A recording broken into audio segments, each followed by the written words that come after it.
Okay. You're shown ready. Yeah. All right. I'm going to call us to order at 6:45. Thanks for everybody's patience while we get a quorum. Shauna's all set to take our minutes. I just want to ask the board a quick question, give you a little food for thought, and then we'll get going. Steve Rooney will be appointed tomorrow to the SD board by Starksboro. He hasn't officially been appointed tonight. Does anyone have any objections to him sitting at the table with us as part of the conversation? No. All right. No. Steve, come on up. They'll make it formal tomorrow at their meeting. But you got to sit there. Now you're going to make him sit on the other side. Sit on the other side. We'll have to get you a name tag. I feel like I'm here for an interview. Pick a seat, any seat. If you want a cookie, they're over here. All right. So I just want to take a minute to remind everybody, as we have an audience here, so we have some public here that'll probably be giving some comment tonight, and I just wanted to take a minute to remind board members that as a board we use public comment period as an opportunity to listen to the public's comments and not debate the issues or enter into a question and answer session back and forth with individuals.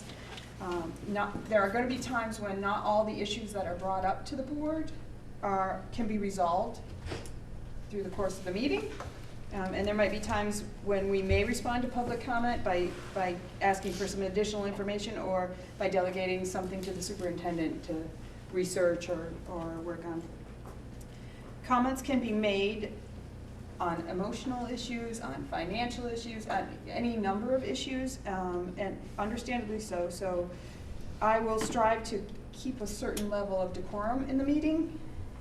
And as a board, just to remind everybody that we are tasked with creating the overall context for everything the organization, our schools, do rather than reacting to the issues. Policy governance enables the board to lead by using a framework of written policies. And this framework, because of this framework, we can't by definition jump into the middle of an issue. And we have to stand back and take a broader look long term, that 30,000 feet when we're looking at an issue. So as we listen tonight to comments, please remember that we are governing on behalf of our owners, and collectively we shoulder the responsibility for the proper care of this organization and its interests of the current and the prospective beneficiaries. So we're a little late, but we have about 10 minutes set on the agenda for public comment. So, and there will be a second period of public comment later in the meeting at around 8:20, but we may adjust that as we got started a little later. So at this point, is there any public comment? Yes, Louis. Hi, Louis DuPont, Starksboro, and I would just like to propose and promote the idea of this board helping to form an energy committee that would look at energy efficiency and facility enhancement around efficiency and sustainability, renewable energy. We have a history in the district with the wood-fired boiler right over here and photovoltaic trackers and panels in Starksboro and Lincoln. And a lot of citizens have put in a lot of time to make our buildings as efficient and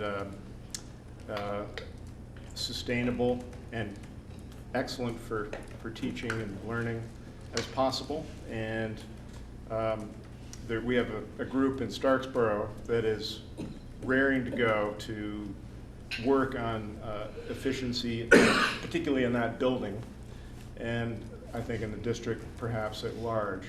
And I'd love to just see this board either create a single committee that would be district-wide, 5-town-wide, that could perhaps have subcommittees from each of the towns, if there were interested citizens, to advise the facilities director and the superintendent, and also try to leverage their skills and Efficiency Vermont, which is a resource that's available to all of us to use and has helped us in Starksboro.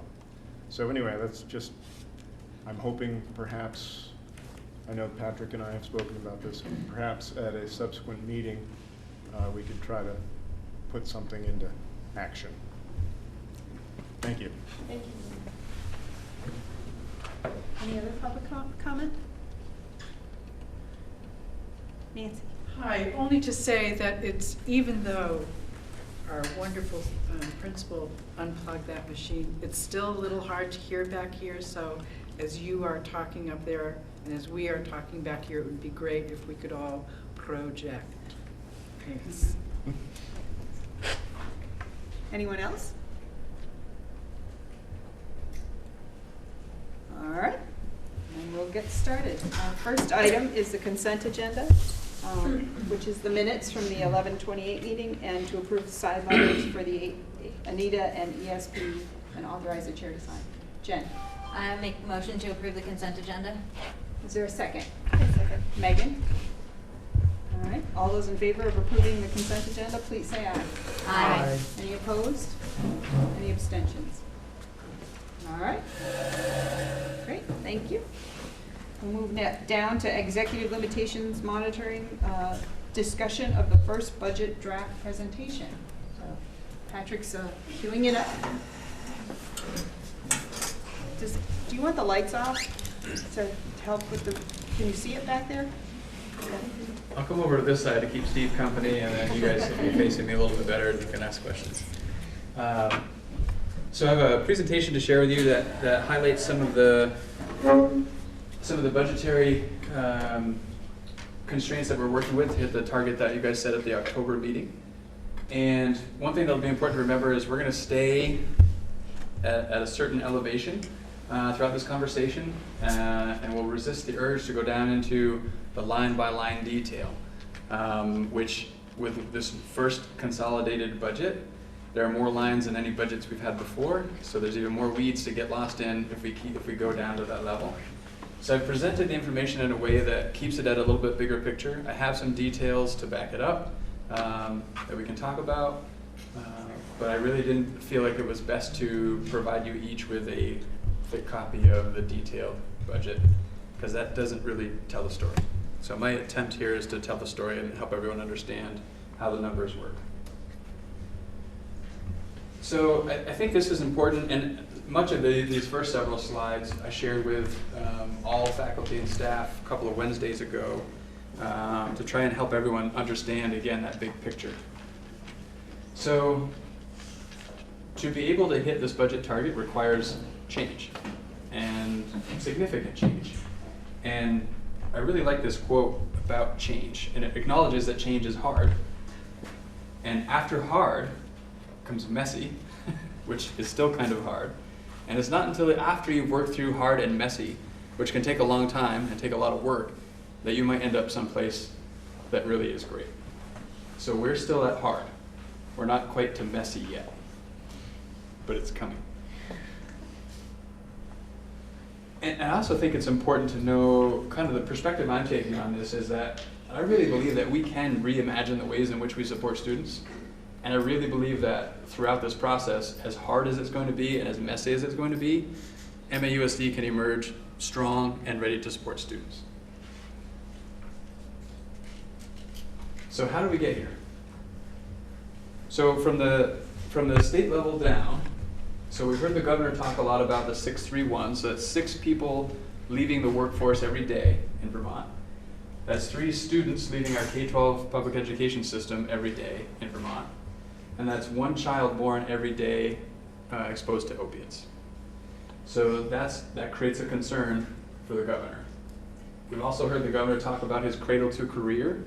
That's how he is identifying education, which is a broader span than what we oversee, but that's his perspective. We also know we have an $80 million hole to start from, and that's mostly from the use of some one-time funds, which, as we've experienced, when you utilize one-time funds that you can't sustain over time, that creates a revenue shortfall in the following budget cycle, and that's what a lot of that $80 million is creating. He's also recognizing as a state, our population is declining. We're one of very few states whose population year over year is declining. And our poverty is increasing as well. So based on these concerns, and I'm sure others, the governor has established 3 priorities, which is making Vermont more affordable, growing the economy, and protecting the vulnerable. So that's sort of the highest level sort of picture to start thinking about. So we bring that down to the AOE level, and in our education system, we know we're seeing declining enrollment. And with costs not declining as fast as declining as the enrollment is, we're seeing the cost per equalized pupil rise. And we're seeing a growth in the staff versus student ratios. And this has been a lot of the talk this year from the Secretary of Ed and folks in their office. And so those factors, among others, led to this board on October 24th establishing a target for me as superintendent in building the budget, which was no increase in the cost per equalized pupil over our current year. So here's what that means in dollars. So our budget target, therefore, in education spending dollars is $24,587,256. If we made no changes to programming personnel, if we just took every program personnel, rolled it all forward into FY19 based on what we know, that would put us about $1.1 million over that target.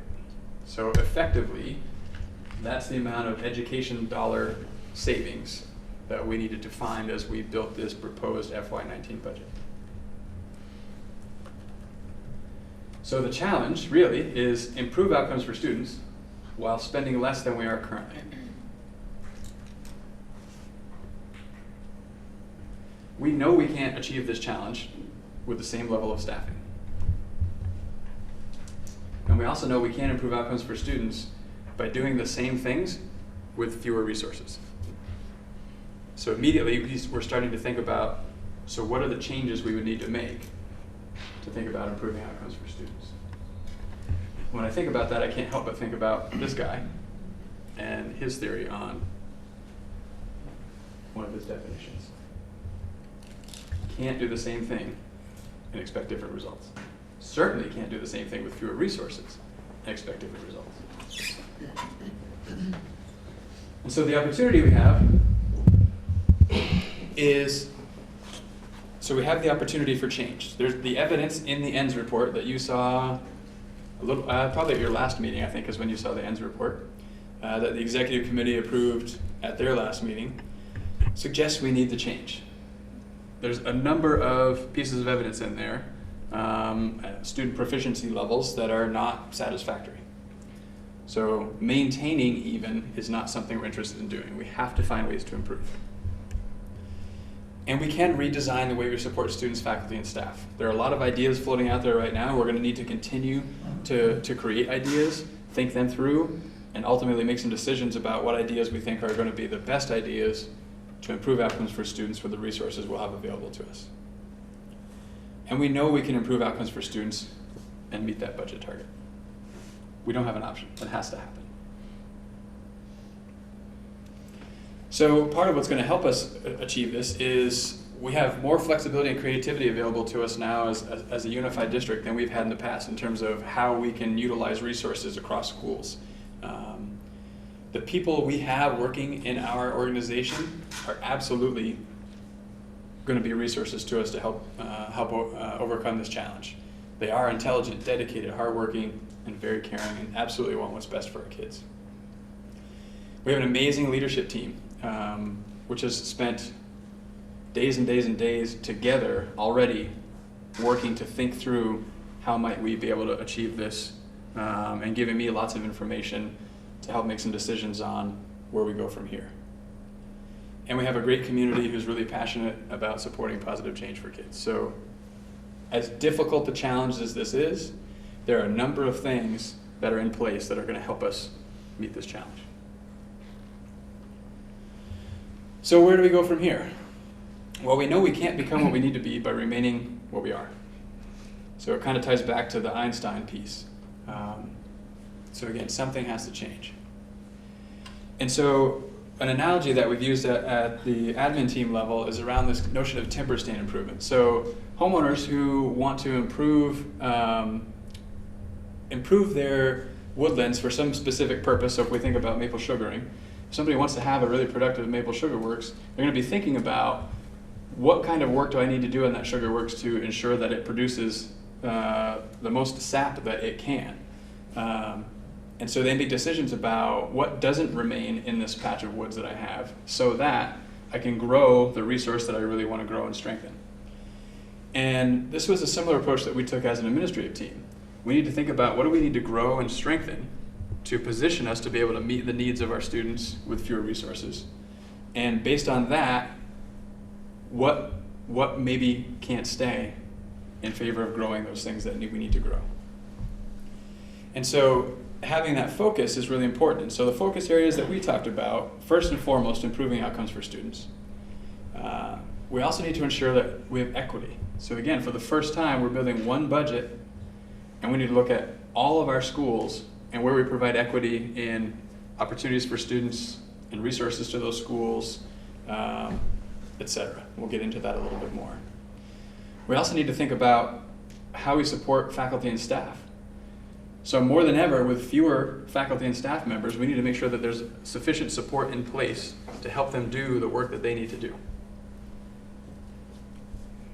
And we really need to build sustainable systems. We're lacking in systems, and we have an opportunity to create systems that can work more efficiently as a unified district. So focus on building those systems is also really important. And again, we have efficiencies that we can realize as a new district that we either couldn't have realized before or would have been much more difficult to realize before.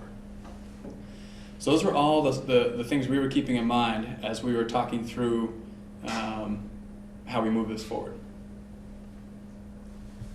And we didn't just sort of go it alone. We sought out resources that are available to us. And so the three that I would say were the most significant resources we used in determining staffing levels and ratios and conversations around equity were the Education Quality Standards, the Picus, Oden and Associates report, and the DMG report that recently came out.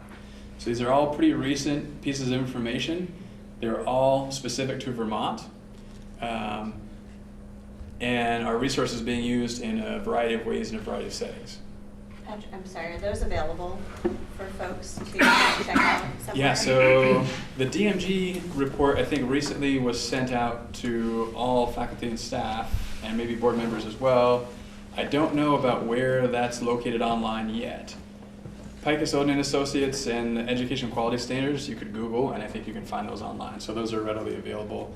This one just came out last month, so I'm not exactly sure where that lives yet, other than on the hard drive of my computer.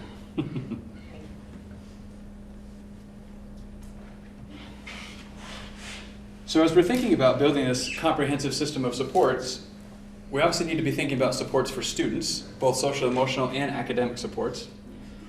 But we also need to be thinking about how do we support adults so that they can do the best work to improve outcomes for students. And those supports really need to focus on ensuring best practices are happening consistently, classroom to classroom, throughout all of our schools. And we need to make sure that we're focusing on effective use of data to drive instruction. We need to know the impact what we're doing has on student outcomes. And those practices that aren't getting the effect we want, we need to change. And the practices that are getting the effect we want, we need to be able to replicate. And the only way we know is by effective use of data. So continuing with this comprehensive system of supports, we need to make sure that we're building equity, both opportunities for students and outcomes for students. That has to be a driving focus. That was a foundational point of Act 46 and a big part of why I was passionate about Act 46 moving forward. We also need to make sure that this system of supports is integrated and articulated. Oftentimes, special education is thought by some as a separate system within the system. We really need to think about it more as an integrated part of our support system. And we need to make sure that these supports are articulated pre-K through 12. Now the governor's birth to career, cradle to career.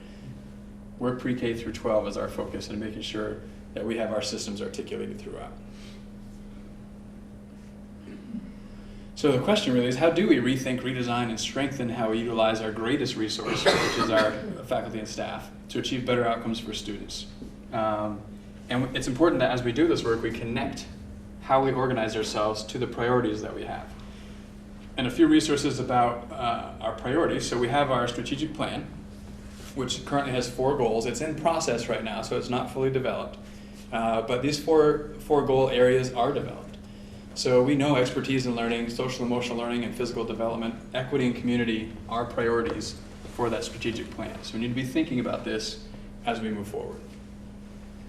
We also know that we've done a lot of work with the Vermont MTSS. That's a multi-tiered system of supports, which includes these components where we're looking at things from a systematic, comprehensive approach. Also, we need to make sure that we have effective collaboration, high quality first instruction and intervention, balanced and comprehensive assessment system, and well-designed professional learning. So additional priorities, sort of another layer or lens to think about priorities from. This is a graphic that looks probably familiar to a lot of you. It was created a few years ago. A little hard to see up here, but what this does a really good job of is highlighting, we have this guy in the center, Stu. First name Stu, last name Dent, Stu Dent. He is at the center of everything that's going on.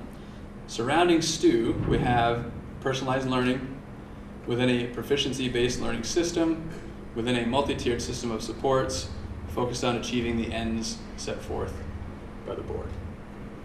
So another sort of perspective on thinking about how we prioritize the work that's happening in MAUSD. So all of the information needs to be considered as we work the plan, create the plan, and move this forward. So as we think about an instructional support model, we need to be thinking about all these aspects as well. We need to make sure that it's part of a clearly articulated system. It's not the system, but an instructional support model is part of a clearly articulated system with a clear focus on student achievement and collaboration throughout the district. Clearly defined roles and responsibilities, and we need to make sure that it's about building expertise throughout the SD. We also need to make sure that we're building and maintaining capacity within and among all stakeholders. So again, with fewer resources available, we need to make sure that the resources that we do have are operating at their full capacity. That's necessary as we think about improving outcomes for students. And so those stakeholders, including leadership, curriculum coordinators, instructional coaches, teachers, instructors, interventionists and special educators, additional student and support systems, various support staff members, volunteers, community partners, etc. We really need to think about the system in its broadest perspective and think about how we can develop and maintain capacity within that system.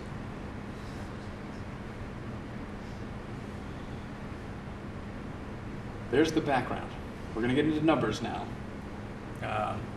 Maybe I'll pause for a minute just to see if you have any questions about the background.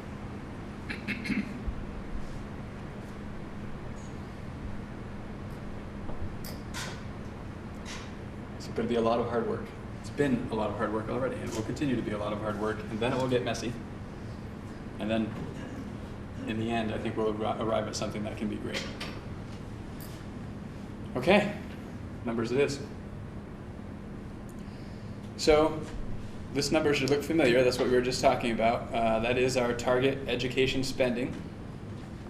This gives you a little bit of a historical context. So ed spending in FY17 with the number of equalized pupils and what that cost per equalized pupil was. So these figures in green here represent their change from the prior year. So then these would be a change from this year. So you can see education spending FY18 increased by a little over $1 million. And we lost 58.22 equalized pupil, which is huge. And therefore the cost for equalized pupil went up by almost $1,250. So then we look at the FY19 proposed. So education spending over FY18 is a reduction of almost $300,000. Our equalized pupil dropped again by about 19.5. And as it currently stands, we are increasing equalized pupil by 17.68. So it didn't quite hit the target you gave, except that the target is a moving target. So just today we got the second iteration of equalized pupil, which still doesn't reflect changes that we anticipate. So we suspect we will get a third, fourth, and maybe fifth version of equalized pupil projections for next year. And so it's really not until that final iteration of equalized pupil number comes out that we actually know what the target is. So right now we're within about 27,000 of the target. So remember, it was about 1.1 million that we needed to find. We're within 27,000 of being there, knowing the target is still moving. So I decided not to go and look for more money at this point, knowing the target's going to move and knowing we're right in the ballpark, and it'll get ironed out over the next couple of weeks. So hopefully that's acceptable. So that's kind of an overview of where we are. This is education spending, so it's important to talk about what that term means. So net education spending is total expenses minus total revenue, gives you your net education spending, and that's what's divided by your equalized pupil to give you a cost per equalized pupil. What is an equalized pupil, you might ask? So an equalized pupil it's a formula that weights various needs that students bring with them. So it recognizes that not all students require the same amount of support to meet the standards. So the idea is for a variety of factors, so students that qualify for free reduced lunch, that are on IEPs, that have English as a second language, there are various factors that weight differently in the creation of this formula. So the equalized pupil number is an attempt to be sort of an equitable number that acknowledges the difference in what it costs to educate students. So it's not enrollment. Enrollment is a factor, but there are a lot of other factors that lead to what the equalized pupil number is. With me so far? Yep. All right. So this is education spending, which is not total expenses. It's total expenses less revenue. So this is the expenditure comparison, and it sort of does a breakdown a little bit. So this is current FY18 total expenditures, 30,088,896. This is FY19 total expenditures. What you'll notice is the total expenditures, the difference there is greater than that 1.1 million that we were talking about. Reason being, there are certain expenses that when you reduce, you're also reducing your revenue. So someone who is 100% eligible for special education, if we were, let's say we were reducing a position there. So let's say that position is $50,000. Of that $50,000, so we take $50,000 off the expense side, but we also take 46% of that $50,000 off of the revenue. So the net savings on education spending is the difference between what you save on the expenses and what you lose in revenue. And that's why you'll see the total expense reduction has to be larger to meet the ed spending reduction that we need to hit the target, because the target is an ed spending target, not a total expense target. And so you can see the difference in revenue. So that's quite a drop in revenue. And the vast majority of that comes from two factors. About $600,000 of that drop in revenue is a result of a smaller fund balance carry forward going into FY19 than we had coming into FY19 or FY18. It's the same idea as that $80 million hole, right? We talked about those one-time funds. Well, we have been carrying forward about $1.5 million in fund balance carry forward. That is a huge amount of money. And as soon as you can't carry forward $1.5 million to offset taxes the next year again, whatever you can't carry forward of that has to come by either increasing costs, increasing expenses, or decreasing, so either increasing revenue, not even really revenue, it's really about either increasing your budget or decreasing or making cuts to find that savings. So for us, that was $600,000 that we saw in a reduction in revenue. I also talked about the special ed reimbursement. So a number of the reductions that we're going to be looking at here fall into the category of special education. So part of that revenue drop also reflects the drop in revenue because we have less expenses in special education. So those are the two big factors that led to that 900,000 or so. 600 of it being the drop in fund balance carry forward, and most of the balance of that being a reduction in revenue for special ed because of the decreased expense. So you can see the comparison. in ed spending. It's about $300,000 less projected in FY19 than currently in FY18. And there's the difference in equalized pupil. Really important to note that this is an estimate still. We feel it's still pretty conservative, and the second iteration we got today from the state doesn't reflect the errors that we've detected. So once we get the revised versions, we're thinking we'll land right around here, but we'll know more in the coming weeks. Then again, there's your cost per equalized pupil.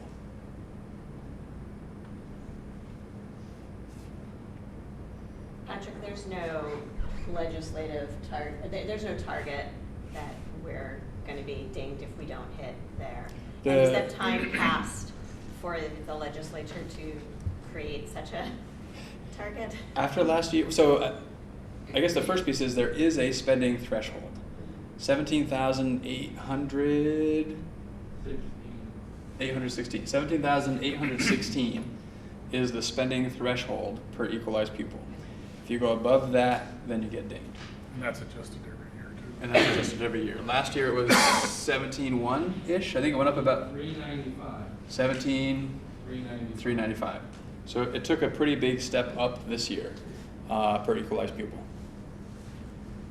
So the second part of that question, is there still time?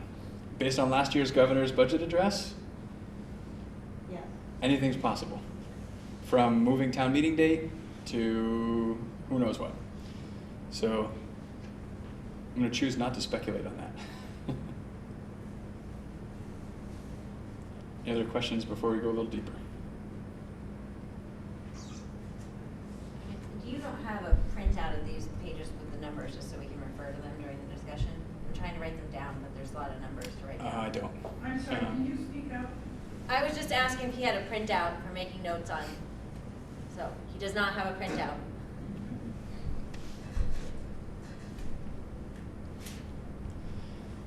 So a little more precise now. So there's our target. Here's what our spending would be. This is ed spending now. Here's what our ed spending would be if we didn't make any changes, rolled everybody forward. We subtract from that our target, and we're just shy of 1.1 million over our ed spending target. And same information, but from a cost per equalized pupil basis. So that's our target. That's what it would be if we didn't make any changes, less what the target is. If we didn't make any changes, it would be about $720 per equalized pupil over the target that you set. So where are we finding this 1.1 million? So here's some of the biggest factors in finding that 1.1 million. So the staffing changes that are incorporated into this budget draft reflect a little over $600,000 of that ed spending savings. We're going to be reducing the food service subsidy by $22,000, and there are two factors that lead to that being able to happen. We have our agreement with Addison Northwest, which we anticipate will produce about $40,000 in savings. But on the flip side, we've had some new staff come in and they've taken health insurance, so the cost for health insurance has gone up considerably. And so as that all comes out in the wash, we still feel pretty confident that we can reduce the food service subsidy by $22,000. Repairs and maintenance, there was considerable money added to FY18's budget, the one we're in now, to address some needs at our schools. So some multiple schools had, for example, duct cleaning happening in their schools, and those were, in the tens of thousands of dollars. So those sorts of projects and some other specific projects happening in our schools had essentially an increase of about $330,000 across all of our schools to get to FY18-19, or 17-18, FY18. And so with those projects now complete, that was a place where we could kind of pull back a little bit. Alden has created a 5-year capital improvements plan, so it looks back a few years and it looks out 5 years. And this current budget puts us about $77,000 shy of his estimates as to what it would cost to do everything in his 5-year improvement plan that's scheduled for FY19. So this is a little bit shy of being able to hit that target right now. Because we're building a budget with a single board, that produced a savings estimated right now at about $33,000. So all of these are about 988 of the 1.1 million. The difference of this really comes in dozens of other lines that we could sit through and go over, but it would be hours to walk through all the details behind the rest of it. These are really the big ticket items that account for the bulk of where the savings are coming from. Because we are talking about some staffing changes, I thought it was important to make sure that we point out, so what percentage of this 1.1 million are we looking to have come from staffing changes? And it's about 55%, which, to put that in context, about 73% of our total budget is staffing, all staff-related expenses. So despite the change in staffing, right now we're thinking that the staffing changes are actually underrepresentative of what the total staffing expenses are, so for what that's worth. So here's the nitty-gritty. So those staffing, that 600,000 in savings, which again is the net between the reduced expenses and the reduced revenue because of the number of special education positions. This is how the breakdown goes. 16.16 FTE support staff, 11.9 FTE professional, and 0.7 FTE administrator positions is the current thinking. Important to recognize this is all still in motion. There's a lot to figure out still. This is the current thinking about how we would arrive at that budget target as it stands right now.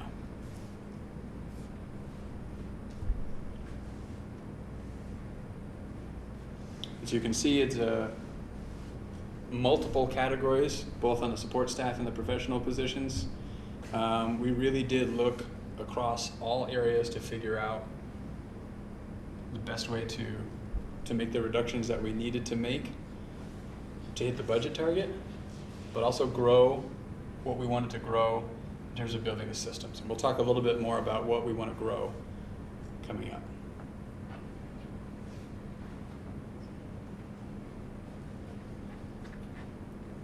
Yeah. So the staffing reductions, are any of them through attrition?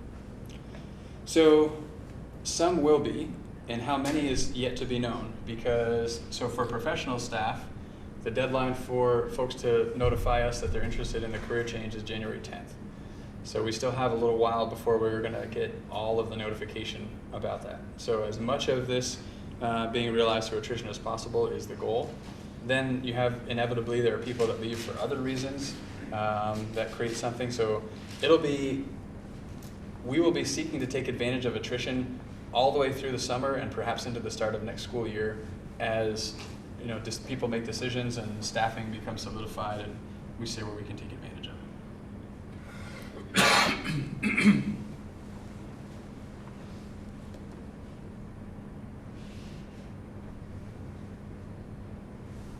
Ready for the next? So I mentioned that we're in need of additional systems, and to create those systems we need people to hold positions within the system.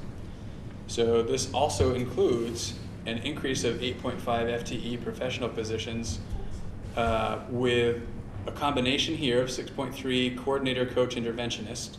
So that's a number of positions to build that instructional support model that we were talking about. In addition, 1.2 special educators. Conversation at the state level is we need to sort of reduce our reliance on support staff and increase the number of professional staff we have providing intervention.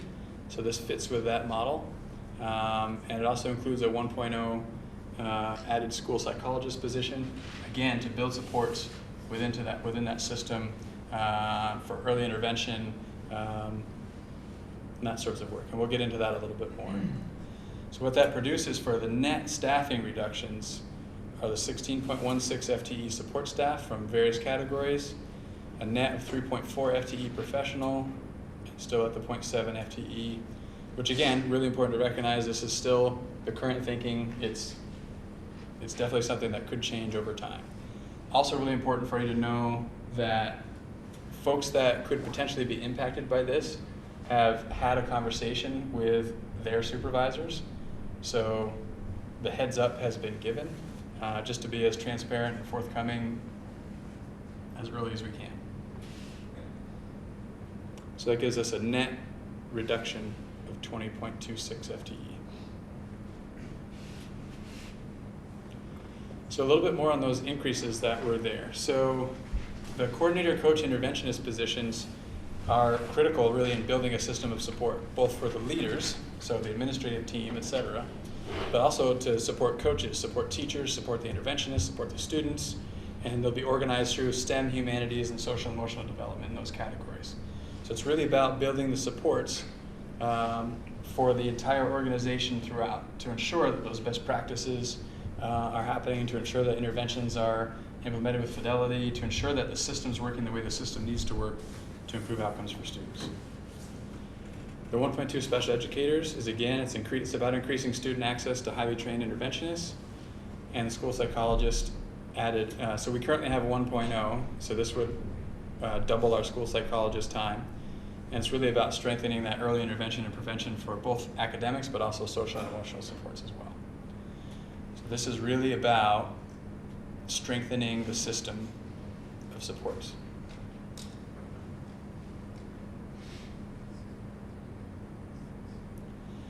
So staffing ratios has been a big part of the conversation at the state level. So currently we're at about 1 to 4.6. So that's for every 4.6 students, we have 1.0 FTE employed. And that's everybody. So it's everyone in the organization is how that ratio is arrived at. That's the information that the state's been talking about. So when you hear the 1 to 4, that's counting everybody, everyone that's employed in the organization. The staffing changes that we were talking about moves it from 1 to 4.6 to 1 to 4.9. The A target that has been thrown out there sort of loosely, it's just sort of been thrown out as sort of a what if kind of target at the state level, is 1 to 5.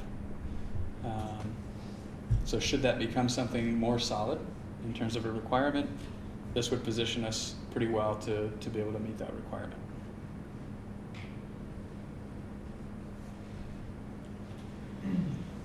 So another look at the breakdown. So this is taking our total expenses right here and thinking about, so where do we spend the money? So instruction and support. So this is special education, regular education, everything that's really about teaching and learning and supporting the learning of students is categorized here. And you can see that's a little under 73% of all the dollars that we spend are spent there. A little over $3 million in leadership and business for 11%. A little over 3.5 on facilities, 12.5%. Just under $1 million on transportation. This is just to and from school. This doesn't include field trips. It doesn't include special education transportation. Those things are really more tied to providing opportunities and instruction and support. This is very just specifically getting kids to and from school. And then our food service, so this 173 reflects the 22,000 reduction for years and years and years. I think 5 or 6 or 7, Don, you may know. The food service subsidy has been 195,000 and some change. So this is the first time that has changed. And just keeping the subsidy level for so many years is a feat in itself. So to be able to reduce it is really pretty incredible, and due pretty much entirely to, of course, Kathy Alexander's fiscal responsibility and our joint work with Addison Northwest. And that gives you the totals. I think that's the last slide.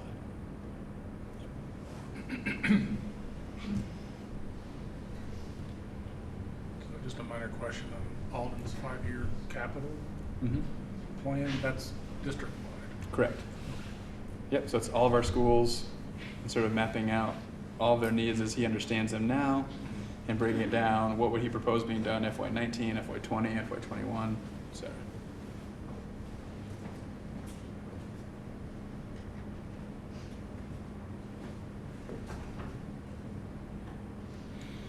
So, would you like to know what I need from you? So we have an early January, and we'll talk about dates in a couple of minutes. I have them on a note over there. So early January is what we were talking about for a community forum. And then shortly thereafter, an added January board meeting to talk about the conversations and learnings from the community forum. And then the regular January 23rd board meeting. So the direction I need from this board is, so the current target I'm working on is level funded per equalized pupil. I just need to know, is that the target I continue working for, or do you have a different target for me to strive for that January meeting? And so we have the January community forum, so I need to know what to prepare for that. And then you'll have your next January meeting. It looks like the 17th, I think, is what we're targeting right now. That's another opportunity for you to give me whatever adjustments you would expect me to make. And January 23rd would be the date, the meeting when you would have to adopt a budget and get it warned and move it forward from there. So I just need to know, keep on track or any changes. Jen?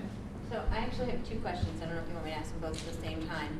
They're related, but not really the same. So I'll ask them both, and if you want me to say it again, I can. So my first question is, you talked about like the changes as the percent of the dollars. Can you talk about those staffing changes as the percent of the staffing levels?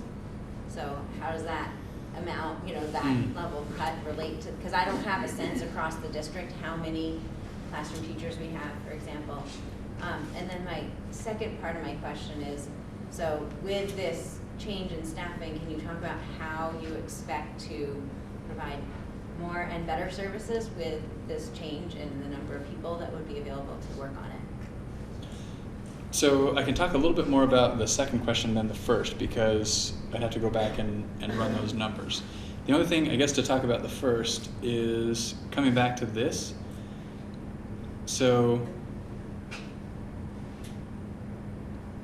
and again, this is sort of the broadest context, but even with those staffing reductions, 55% of the savings comes from that area, of which 73% of our total expenses is represented. So I'd have to calculate what percentage of that is of the total staff, but it's underrepresented in terms of where the other changes are coming from. But you also have, in the next slide, I think, maybe keep going. It's close to the end, maybe. So that top number, you're talking about a $600,000 reduction in that number. Correct. So that's kind of a ratio of, it's very abstract, but it's a ratio of your cuts Right. against your total staff. And there's definitely more in here than just the Just staffing the teachers, right? for instruction and support. So I guess part of what I'm trying to ask is, when we had the discussion back in October, we said, let's see what the budget looks like. Let's see what we have to give up. And so I think you've given us like a dollar number, and you've given us a number of people. But I can't wrap my head around, does that mean that we're gonna have in the elementary schools, all the classrooms are gonna have 25 kids in them? We're not gonna have a music program? I'm not saying that any of those things are what you're foreseeing, but right now it's just 16.9 bodies, or whatever that number is. So can you talk a little bit more about what we would see as changes? A little bit. So and that's where there's a lot to figure out still. So the reality, this isn't eliminating programming. So everybody still gets art, everybody still gets music, and all those things are really still happening. And in terms of the staffing, in particular the staffing ratios, I think it puts into context. So I mentioned those 3 reports earlier, and each of those 3 reports in different ways talks about staffing ratios and sort of recommended ratios. And even with the staffing reductions proposed in here, we are still at, or in many cases way above, the recommended staffing ratios. So it isn't as though the staffing reductions are going to bring us way under what is recommended as staffing ratios. We're still, and in fact we decided we have to keep more staffing than what those ratios suggest, because we have a number of rural schools and one person working in 3 different schools trying to provide you lose efficiencies by operating 5 elementary schools rather than operating 1 elementary school, So part of it is out of necessity to be over those staffing levels to ensure that we can just work out the logistics of getting people to provide the programming in those schools. So it doesn't give you the percentage, but in terms of like it doesn't take us below the recommended ratios for anything. It doesn't remove programming, any of those things. And the big picture about, so how do we get improved results with fewer people? That is the challenge. And I think the way we need to approach that is by thinking differently about what we're asking people to do. One example that has come up. So if we think about our upper elementary school teachers, so take a 6th grade teacher. We ask them to develop expertise and get ongoing training in reading, writing, math, science, social studies. And they have to develop expertise in supporting students' social and emotional growth as well. I think that's asking a lot of someone. There are ways we can organize ourselves and ask different work of folks to enable them to focus, deepen their expertise in an area, and taking that kind of a systematic approach, perhaps with fewer resources, we can improve outcomes for students. But I guess to follow up on what Jen was asking, I'm assuming that the Bristol School Board will sit at town meeting still. And so, so our community is going to want to know more deeply, how does this affect our school? And I think that it would really help to have more information than what you just provided. And I don't know how you do that while at the same time recognizing there's fluidity in this, but you've got some clear numbers of reductions. And I know that folks in Bristol are going to want to know. You need to tell me what that looks like, because and here's what I think is the greatest challenge. We need to break away what we've had for decades and decades and decades, which is one town looking out for its school, and think about it as all towns looking out for all of our schools. And that's a really hard model to break out of because it's what we've known forever and ever. But it can't be, what am I getting out of this deal? Because that's not the perspective we can take. It has to be, how is this building equity for everyone and ensuring outcomes for everyone? Right, and I get that, but I think that we need to find a way to have each local community buy into the end product. And if folks don't really know what that's going to look like in their community, it's going to be really hard for them to buy into the bigger picture, especially this is the first year. And I don't really want to sit up there at town meeting and not be able to answer these questions that I know are going to come up. So. And a perspective that I would share as well is, I'm not sure the Bristol town meeting is the place to be talking about the MAUSD budget, because it's bigger than Bristol. Just as it hasn't historically been that you go into great depth on the Mount A budget at your Bristol town meeting, because there's a separate annual meeting for the Mount A board, and it's at that meeting that you go in depth with that budget. So I would argue that we should probably take the same approach with this budget. That this board has an annual meeting where it's going to be presenting and sharing information about its budget, and that folks that want to be informed about this budget and move forward with it, just as they have for years for Mount A, that's the time and the place to have that. Because otherwise, I don't know how we can get away from the conversation of what's Bristol getting or losing out of this deal, or what's Moncton getting or losing out of this deal. Yeah, but I know from past experience that if you don't provide some information, people are going to get really annoyed. I think that I understand we need to try to separate the two, but I think that there needs to be a way to still let folks in each community feel good about the whole, while also appreciating where they're sending their kids, like what that's going to look like. They may not like it, but they need to be able to understand what that looks like. And that's probably something this board should talk more about, because I think whatever conversation is or isn't being had at various annual meetings for the local school districts needs to be driven by this board. It's your budget. So what message you want to get out about it, whether it's about what's happening at each local school or keeping it at the bigger picture, has to be driven by this board. Yeah, so as much information as you can give us about the overall picture, whether it doesn't have to just be Bristol, but sort of the overall picture of, class size, or, combining this with that, or whatever it is. Again, if you want to stay away from really school specific, but we need to be able to have that, to be more versed in that conversation. Sarah? You had an addition of 8+ instructional coaches or in that region 6. 6.3 coordinator, coach, interventionist, or a combination of the three. Yep. Right. I was just curious, what are these, when these people are they hired at the level of a classroom teacher? Are they hired at the level of a staff? Are they hired at the level of an administrator?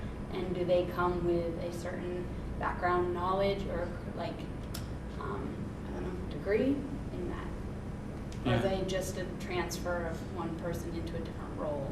I guess I'm just curious. So the first part is, these are all professional positions. They all fit within the professional contract. Okay. So they would fall onto the pay scale based on their experience and education levels, like we would hire a classroom teacher or anybody else on that contract. The second part to your question is all of the above. So obviously we have some professional staff reductions, and Andrew, you talked about attrition before.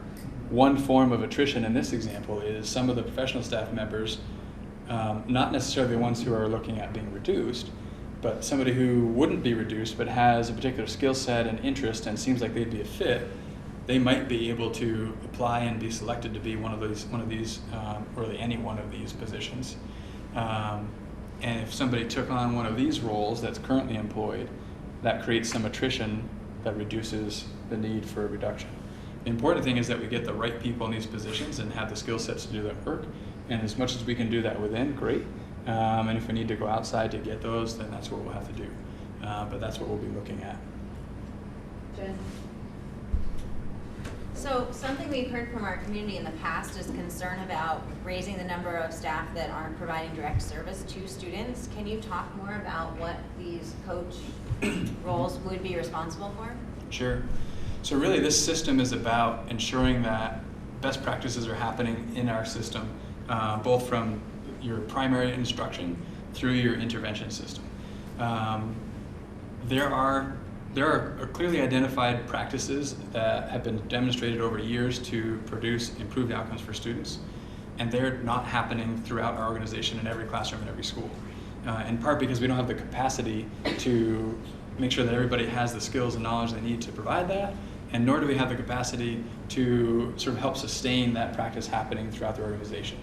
So by building this system of supports, we can build our capacity to make sure that the absolute best work that can be happening with kids is happening everywhere throughout the organization, which I believe will improve outcomes for kids. But don't we already, we already hired, we have a math coordinator at the SU level, and then we have math coordinators at least at some of the schools, and we have literacy coordinators at the SU, I believe, as well as at the schools. So this is just more coordinators in different areas, or more of them in general? So it's more people throughout this system. So it would be a small increase in the coordinator, a slightly larger increase in the coach than the coordinator, and also be adding some interventionists as well. The numbers exactly of what the increases in those different positions are things we're going to have to continue to look at. But it's really about, so right now, with hundreds of employees, the current level of coaching and coordinators is insufficient to provide the kind of ongoing professional development that we need to have to ensure that those best practices are happening throughout the organization.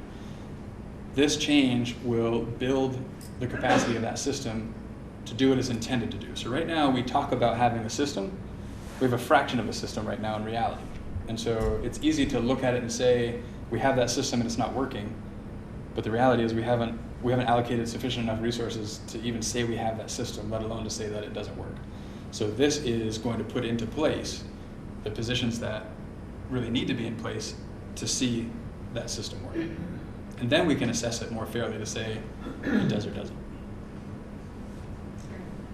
So is your intention that this 6.3% or these 6.3 employees would be probably shared across the district to support all of our schools? So these 6.3 would be added to the folks we have now, and those would all be shared across the district, and we have a lot of work to do to figure out what is the sort of the most equitable way in which to share those resources across schools.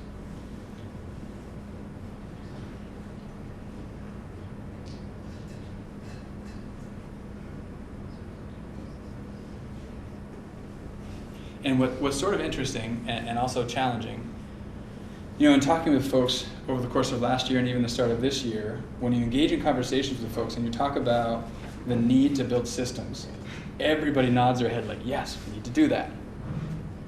But when you talk about actually allocating resources to build those systems that we agree we need, in particular with a difficult budget target, if we could just add positions and not have to worry about the finances, it'd be easy.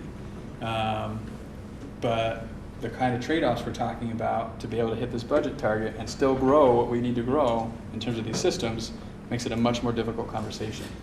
But I believe this kind of goes back to the idea of if we keep doing the same thing we've been doing with fewer resources and expect different results, I don't think we're going to be happy. This is building the system that we've been kind of limping along trying to kind of build for the last few years, but it's not at all in place yet. This is building it, because more than ever with fewer resources, we need to make sure that we have supports in place to ensure that those resources are as effective as they can be. Are interventionists mostly related to social and emotional development, or could that be across academic areas as well? Across all. So across all those. So STEM, humanities, and social and emotional development. Okay. I had another question. Sure. So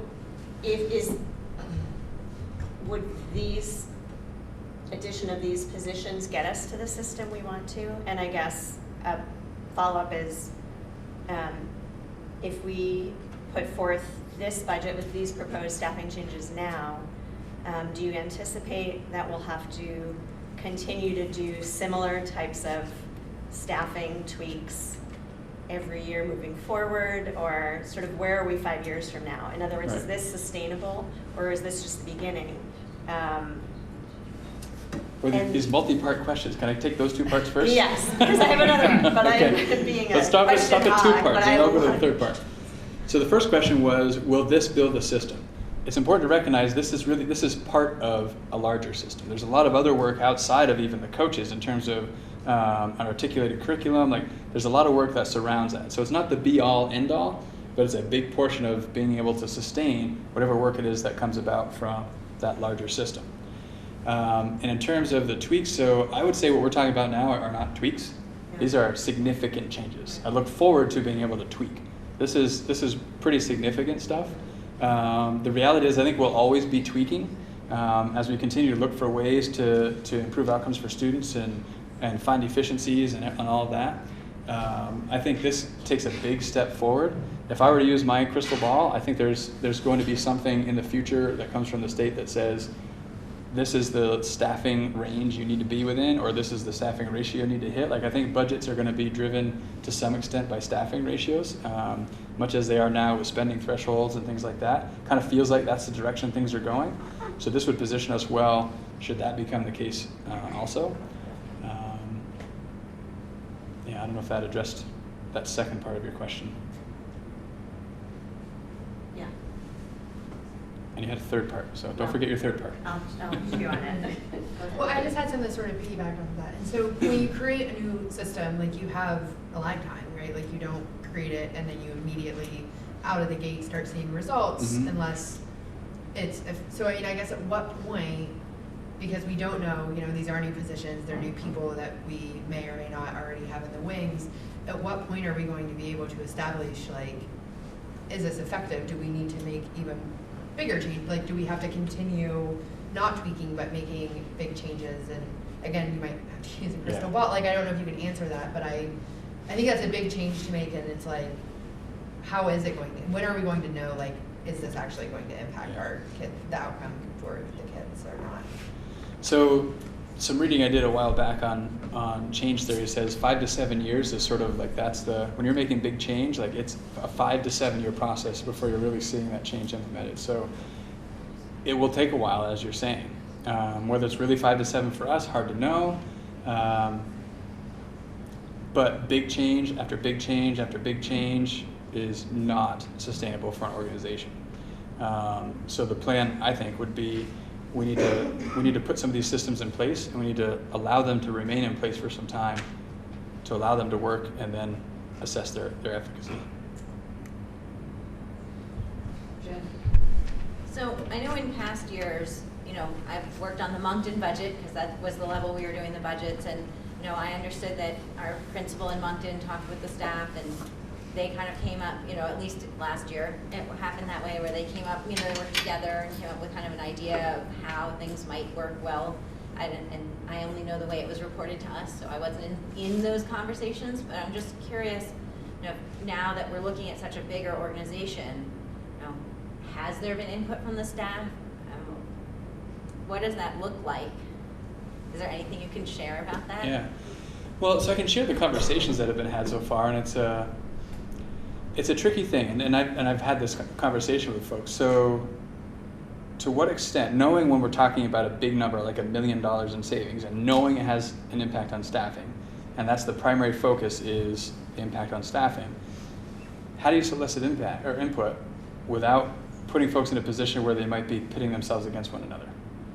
Like, I think we should reduce over there because it's over there. Like, it's just, it has the potential to do a lot of harm to the organization. Likewise, not seeking input has the potential to do harm. So it's a dance we've been doing a little bit to try to figure out how do we really go about this. Because I think it's inappropriate to put teachers in a position or support staff in a position to weigh themselves against anybody else. It's inappropriate, and we shouldn't put them in that position. Yet, they have a lot of really good information that would be good for us to have as we're building this and working it forward. So trying to figure out exactly how to do that has been tricky. So we have had conversations about some of the thinking, talking about the dollars. So I mentioned a couple of Wednesdays ago, all faculty and staff came in. We were in the auditorium for 20 minutes or so, just sort of setting the context, a lot of those same first slides that we looked at here, helping everyone to sort of understand where we are, how we got here. And then I rotated through, so individual schools for Mount Ava and Bristol because of their size, and then we paired up the smaller schools into pairs of 2, just to have a little bit smaller conversation about this and engage them back and forth. There's a Google Doc where people are putting different ideas and reactions and concerns. So to that level, we've had the conversation, and we've gotten some ideas from that. But in terms of specifically getting at how many support staff or how many professional staff positions should this impact, we didn't go there because of those dangers I talked about before. And this is just the beginning, and that was something I made as clear as I could in our time together in the auditorium, was this is the beginning of the work. This is the beginning of the conversation. And we need to continue that conversation to figure out how to make it the best that it can be. So that continual exchange of ideas and working this out, there's a lot of work left to do. Sure. So you said that, you know, it might take 5 to 7 years to really to get to where we want to be. So how are we going to gauge in the next couple of years if we're on the right track and if we're successful and if we're making progress? Is it going to be simply grades? Is it going to be, you know, what's your plan for those key performance indicators? You know, how are we going to know if this is, we need to continue down this road or we need to revisit? So I think continuing to pay attention to the same kinds of information we provided in the ends report, like that ultimately, I mean, as a board, for your ability to gauge, it's the ends report. Like that is where you're looking to see, am I, as superintendent, meeting the ends that you've established for me to meet? That's the ends report. We also need to continue to build our comprehensive assessment system. That was part of that MTSS, that multi-tiered system of supports, is having a comprehensive assessment system. We took some big steps this year in organizing our data and making it much more accessible for use in looking at how we're progressing. We need to continue to work on that. We're definitely not done yet. There's a lot of work to do there still. So it's a little bit of building the ship while we're sort of sailing it. But we do have some of those key data points that we'll continue to pay attention to through the ends.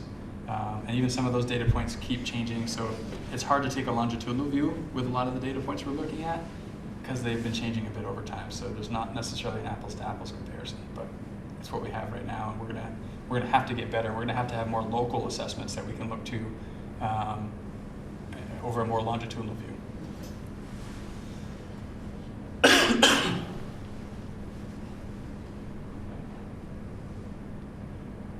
My tagline has been, it's complicated. Like this is so multifaceted. There's so much to this, and there's so many moving parts and pieces.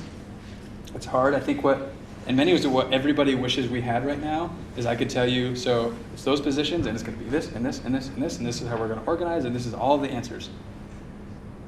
And I could make something up. I could tell you what I think it ought to be, but that's just my thinking and my ideas, and not fleshed out and incorporating lots of other people's thinking into that. That's the work that is yet to come. And that's the work that I think we need to do collaboratively. I think it would not be a good thing if not only did I say these are the staffing changes we're making, but also here's how everything else is going to happen, now go do it. Like that's not my style, and I don't think it's effective. Jen.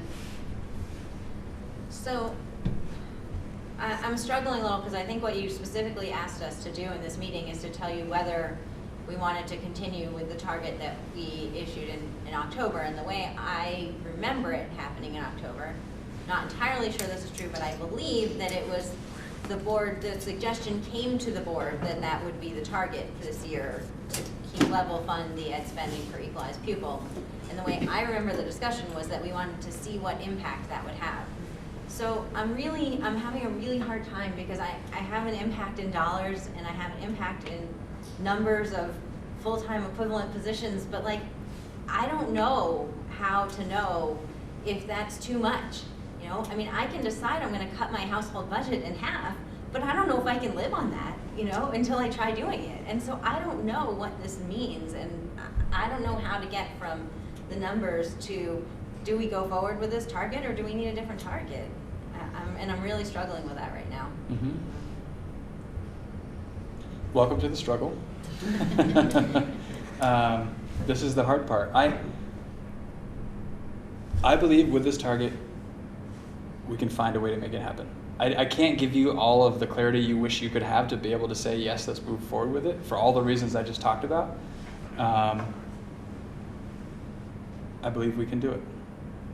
And is it your recommendation that we go forward with the level funding of the ed spending for equalized pupil?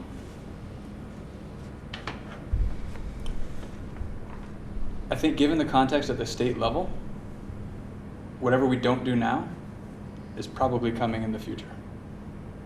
So we've done some thinking now to get us close to where I think we're going to end up having to be.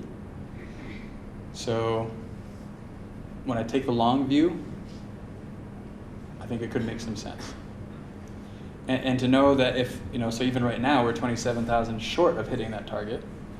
We're not quite there. To know that there's a little bit of latitude with that is helpful. But I think it's kicking the can down the road if we don't make the decisions now. It's decisions that'll have to be made next year. And coming back to Megan's point, like I don't know that significant change year after year after year is healthy for an organization. I think in 1 year, if we find a way that we think we can make it work from an organizational perspective to do it in that year, might be better. Because if that number, so the net was 20, if the net was 15, is it that much less of an impact emotionally on the organization? Probably not. But if next year, instead of being 5 of a reduction, it's 10, what impact does that have? Like, so it's sort of trying to weigh doing the hard work now versus what's the impact if we have to continue doing this hard work year after year.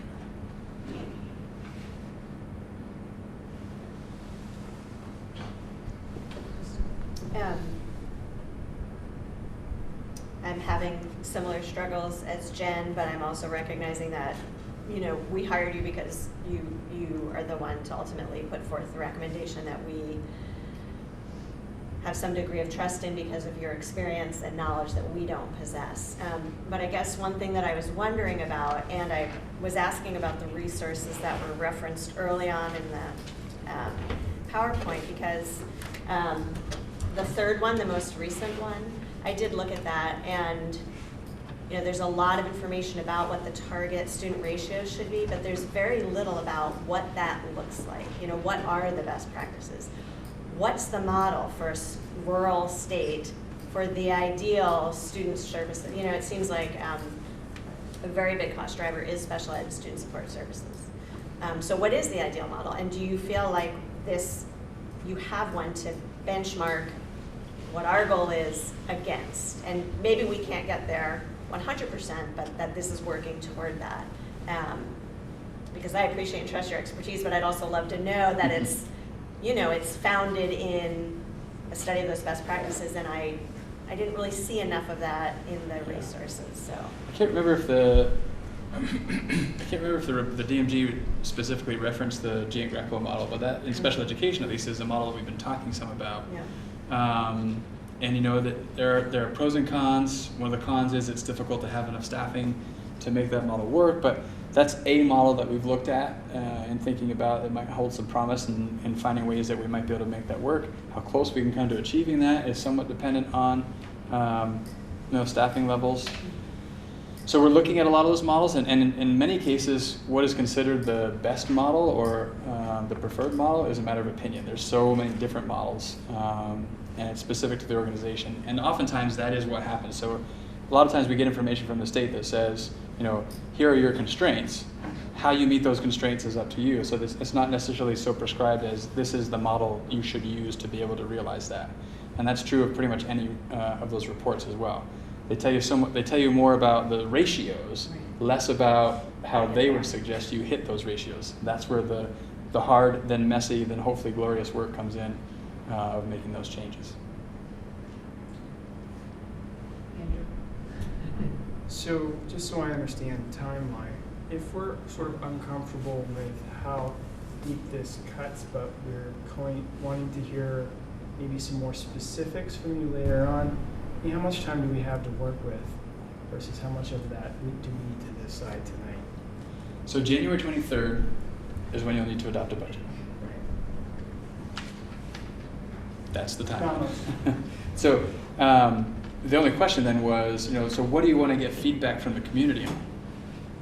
Is this presentation what you want community feedback on? Is there something different you want to get community feedback on? So then you'll have something to weigh on your January 17th, which I think is the date that was the best working date from the doodle poll. And then you'll have January 17th to talk about what you learned, get any updates from me because the numbers are rolling in on a pretty regular basis. And then you'll have the 17th to say, okay, change it from that to whatever before the January 23rd. Like this is, you could... 6 days. Okay.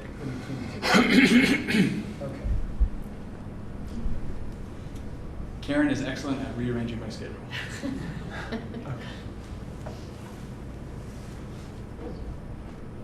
And the end of January really is the sort of end of the deadline when you can adopt a budget and have it warned in time and all that stuff. So.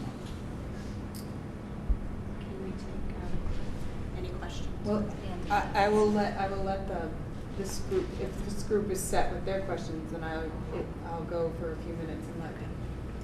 Do you have any more? As soon as, I would just want to make sure they have gotten their questions, and then I'll give you a couple minutes to chime in. But does anyone else have anything they didn't get answered? Okay. I said it. So I'll allow a little time for some comment out here. Nancy.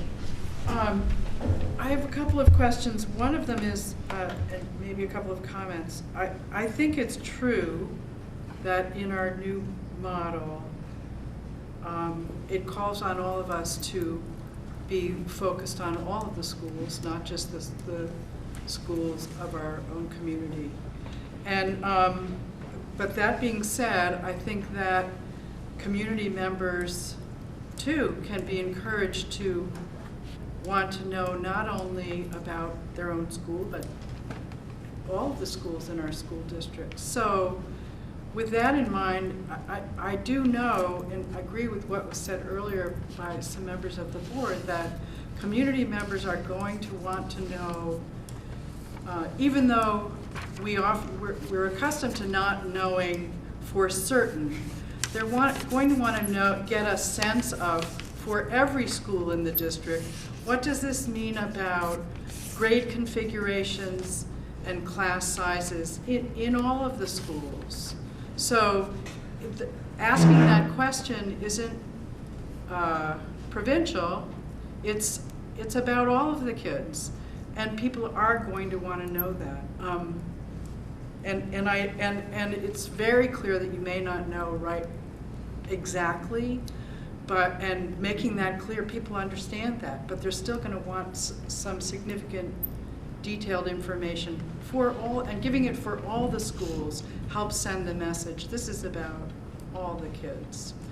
The other thing I have a question about is in the community forums, one of the things people are going to want to know is something about tax rate. And the votes to consolidate were incentivized by a promise of a decrease of 6 cents in the tax rate.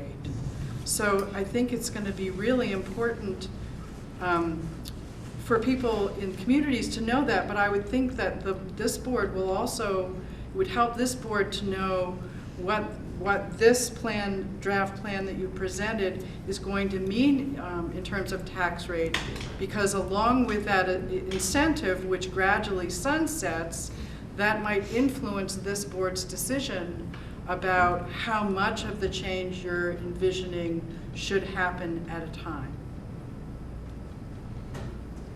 I can talk a little bit about the tax rate. So the message we're getting from the state is on a level funded budget, kind of like what we're talking about here, given that $80 million gap, taxpayers can expect a 10 to 12 cent increase in the tax rate. And then on top of that, any additions over level funding would add to that 10 to 12 cents. And then from that, you could subtract, it's actually 8 cents in the first year. So if we stuck with a level funded budget, we would see that 10 to 12 cents, because that's more or less what the state's saying we can expect from that point. And different CLAs will have a different impact on the tax rate from there, but at least from the tax rate prior to being adjusted for CLA, 10 to 12 cents minus the 8 cents that we'll see for savings from Act 46. So 2 to 4 cent tax increase if we keep it level.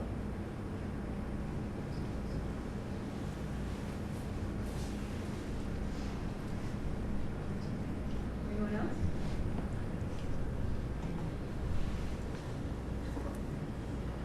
Anyone else here did that spur any questions? I could just follow up then. So, as I described people's desire to know in more specific terms about staffing, is that kind of information going to be available in the community forums for all the schools? I would say if this board wants that to be part of the message that's happening around the budget, then as much as we can talk about what that would mean. So hard to know exactly what point in the development of all of that we'll be in at that time. But again, I think what message gets out there at community forums or at town meetings around this budget needs to be driven by this board's desire about its message.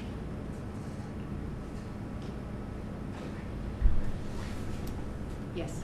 I just wanted to say that I do appreciate the questioning and the thought process that the board is going through, because it's, as a staff member, it's a very scary thing to be going through, and I appreciate that you're taking the time and thoughtfulness to ask questions, and I do hope that you'll still continue to feel like you can do that, even though you've got this January 23rd date looming over your heads. So thank you.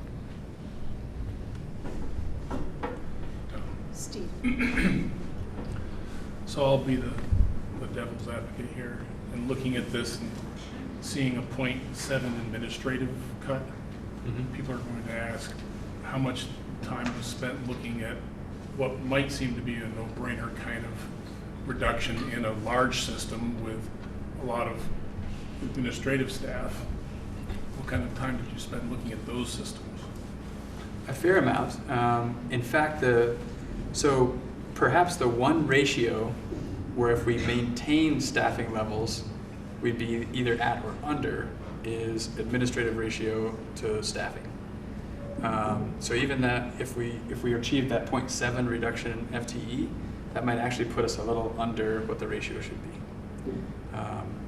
But so historically, you've been at the correct level, or you are at what you think is the correct level for that system. yeah, so the education quality standards, I think, say 1.0 FTE administrator for every 10 professional staff members. So pretty much all of our schools have 10 professional staff members when you incorporate classroom teachers and special educators and et cetera. Mhm. So, yeah, so that's I just thought That's I'd the story figure there. that out. So. but also acknowledging that as we're looking everywhere, we've got to really look everywhere.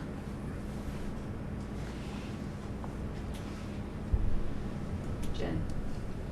So, are we ready to move to the considering the action?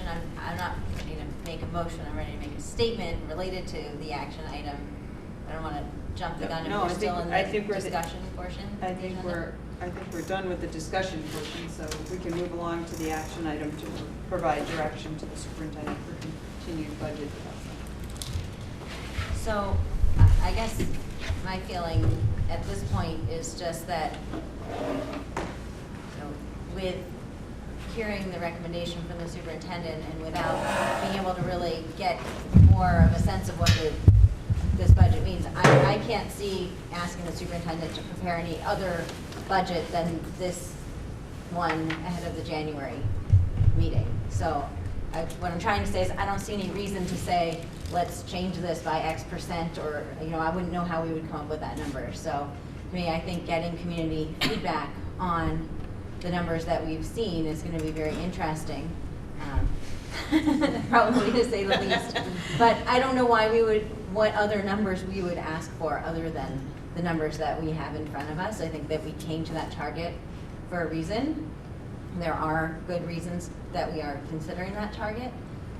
I think my suggestion would be, to the extent that, you know, you're able to get that into something that that both the board and the community can touch a little bit more for the January meeting, I think that will be really valuable, because it's just really hard to understand how, you know, a number of FTEs is going to impact what it looks like to be a student in the school, or what the outcomes are from that school.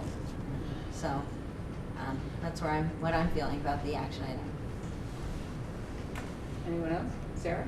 And just to echo that, to have a visible look at the equity gains, I think would be helpful. I don't know if that's easy to do numerically, but to just, sorry, like There's to nothing showcase easy. that that's what we're doing for all kids, that we are maintaining that equity, and we can even see it in the numbers for that meeting.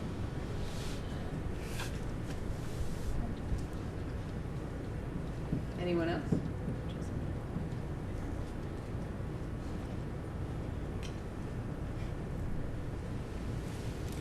I guess the only thing I would like to just sort of add to that conversation is how difficult it will be to actually give you what you're looking for in 2 or 3 weeks.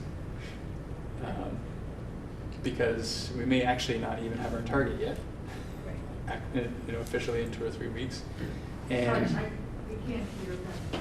sorry, I'm just commenting on how difficult it might be to give them exactly what they're looking for, which is much more specificity as to actually how everything's going to work, because there's so much that would go into arriving there, that to be able to do that in the next 2 or 3 weeks, when we may not actually even have our final equalized pupils in the next 2 or 3 weeks, it just could be a difficult task. I don't want to allow the board to think one thing is for sure going to happen based on a request of me that I just may not be able to comply with, because there's no way we will have it all figured out in 3 weeks. So we'll continue to work to figure it out, and I can keep you updated on what we figured out. Oh, and I appreciate all that you're doing to try to keep us as informed as possible. And I understand that there's still a lot of questions out there, absolutely. And I think that the challenge is that I hope that when we can share this information with the community in January to get their feedback, that they have enough information that they can provide meaningful feedback. Because if that information looks really different, even if the numbers are the same, if it looks really different when you're looking at it in March, getting the feedback in January may not help us with, you know, the vote outcome. So I think, you know, I trust you to use your judgment about what's reasonable to accomplish in that time period between now and then. But I think that the more that we can help that feel like something you can wrap your head around, we will get more meaningful input from the community. And maybe that's something that we need to discuss tonight is what are those questions that we need to ask in January? I don't know if that's planned, but maybe we should talk about that. I think it is. Yeah. Yes, it's a item G.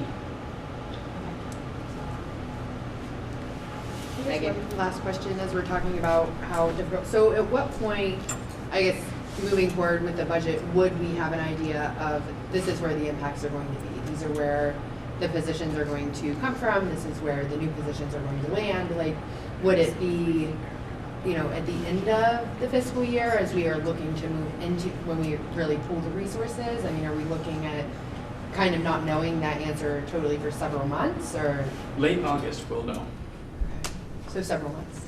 Because that's the reality. So there will be staff members who choose to leave for a variety of reasons over the course of the summer, and each one of those people leaving could have an impact on what happens where, and so it really will be, at least based on historical evidence, that it'll be late summer before that really is solidified. So giving us an answer, or even a ballpark answer now, it could change And that has always been the case, significantly. right? So what we know about staffing now is different than what we'll know about staffing in a few months. Krista? But the numbers of reductions you estimate can get us to the level funding that we're looking for came from some assumptions or thinking about areas where it might work. And I guess maybe you could share what the thinking is of those areas, you know, that I think even, and maybe people will infer, oh, okay, well, I know this class size next year for this kindergarten's really low, maybe that won't come to pass, but just a general idea of how you arrived at those numbers, thinking they would work, that would be really helpful. Can you offer any of that now?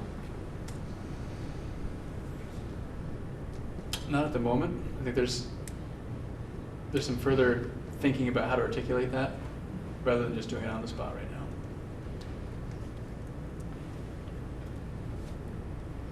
And maybe even in the context of where you see us headed, you know, so here we are now, this is a step toward a system that looks more like this. You know, that also, again, things change all the time, but having an idea of how this change fits into, you know, a 5-year plan for our district, given the trends that are happening right now and that we can anticipate continuing, I think also helps tell the story and gets us away from a reliance on numbers that are not reliable, but still makes people feel they have some degree of trust in the way that the ship is being set, or the whatever analogy. I'm sure there's more. No doubt. I think if I wish we had our 5-year plan right now to be able to use in making these decisions. It's in progress right now, and you know, we sort of tied into some of the priorities that can continue to inform exactly how all the details get laid out, and that's part of why, like, how we think about how to utilize our resources can still be influenced by that strategic plan. And ultimately, we're going to have a number of dollars that will provide a certain number of resources that we'll have to work with to allocate accordingly as best we can within that plan. So it's just, be great if we had it 2 months ago when we started talking and thinking and processing this.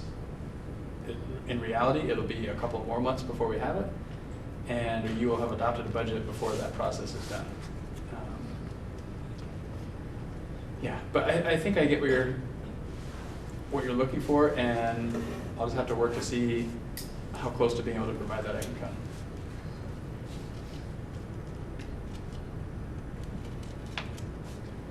Erin? Is it fair to say that without the $80 million shortfall that we have, that it would have been a reduction of 8 cents, which would have made us hit that target for Act 46? Yeah, I mean, I don't know enough right now to say that the 80 million is precisely what's leading to the 10 or 12 cent tax increase. If we assume that's true, then yeah, there would be an increase there, and we wouldn't be driving an increase locally, and then we would have 8 cents off for passing I-46. So people could have seen a reduction in the property tax rate, maybe. It's very, very speculative.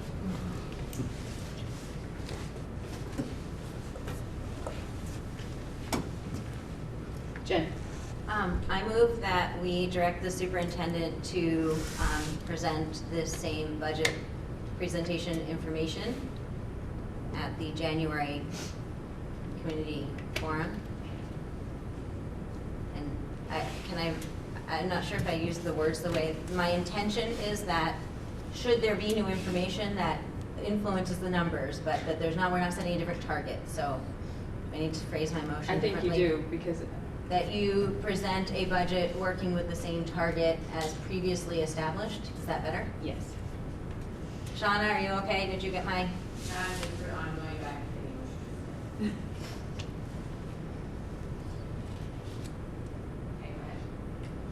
You got it? Or do you need me to say it again? No, so you just, well, say it again.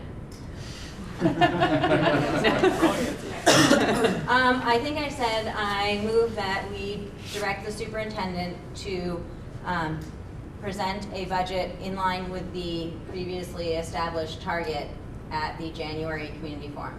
Okay. Is there a second? Aaron, a second. Okay. Any discussion? Okay, now I have to try and re-say yours. So all those in favor of approving the previous, directing the superintendent to remain, to, Shauna, could you read it one more time? Present the budget on the previous target. All right. At the January community meeting. All right, all those in favor, please say aye. Aye. Any opposed? Any abstention? All right. Okay. All right. Let's keep moving along. We're a little late. So we're down to board management and governance. Update on the all boards work plan, and that was in your packet. I believe I saw it. I'm sorry. Can I would just like to request, if possible, that we could have a emailed copy of the numbers that were shown tonight as a PDF or whatever, just for reference. I can share the presentation with you through your Gmail. Thank you. All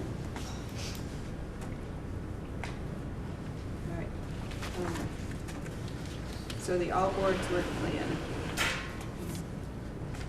I think the executive committee made changes to the monitoring reports they were going to do, so I believe those have all been captured. And did you have any other changes to that? Sorry, I was writing my note. Oh, sorry. Which one were you? The board work plan, the update. All boards? Yes, the update. The changes were simply to reflect the discussion that happened at the executive committee level about which policies 3 and 4 would not have monitoring reports created this year, and then just sort of reflecting a couple of minor adjustments to get the timeline in order to be able to accomplish it.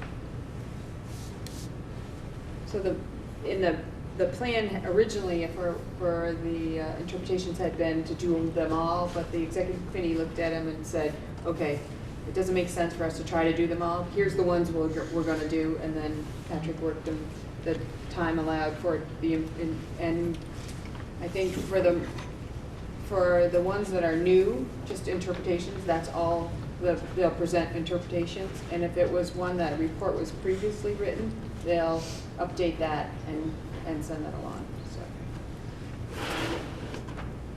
Okay. Next is the update on the MAUSD transition work plan. So just again, I think one thing had taken place, so I updated that. And that was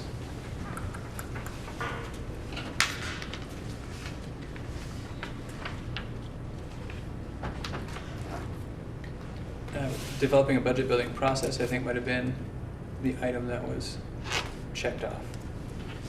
So as we're accomplishing items on that, I'm just updating the document and basically letting you know there's an update.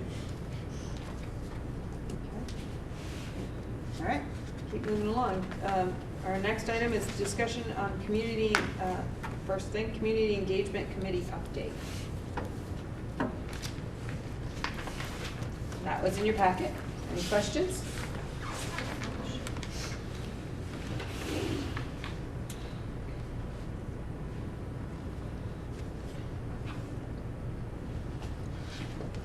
Okay, no questions? Next item is to review the results of the community engagement survey. Jen, do you want to speak to this?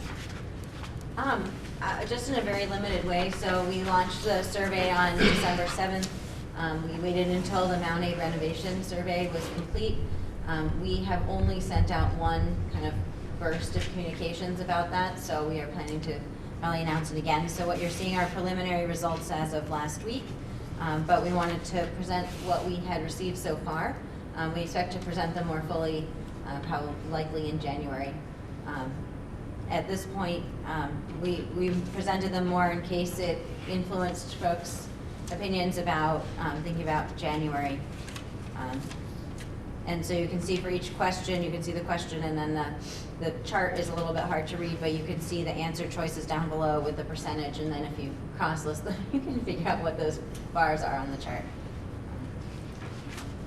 One thing that I guess maybe is interesting is on question 3, we did ask about, and keep in mind that all these questions we just allowed to select all that apply, so you didn't have to rate them or anything complicated like that. But so we did ask people about if they, kind of how they valued having meetings held in their town, so you can see that was very strongly responded as of these preliminary results, that 67% of people said that they valued meetings being held, or that it would make them more likely to attend a forum if it was held in their town.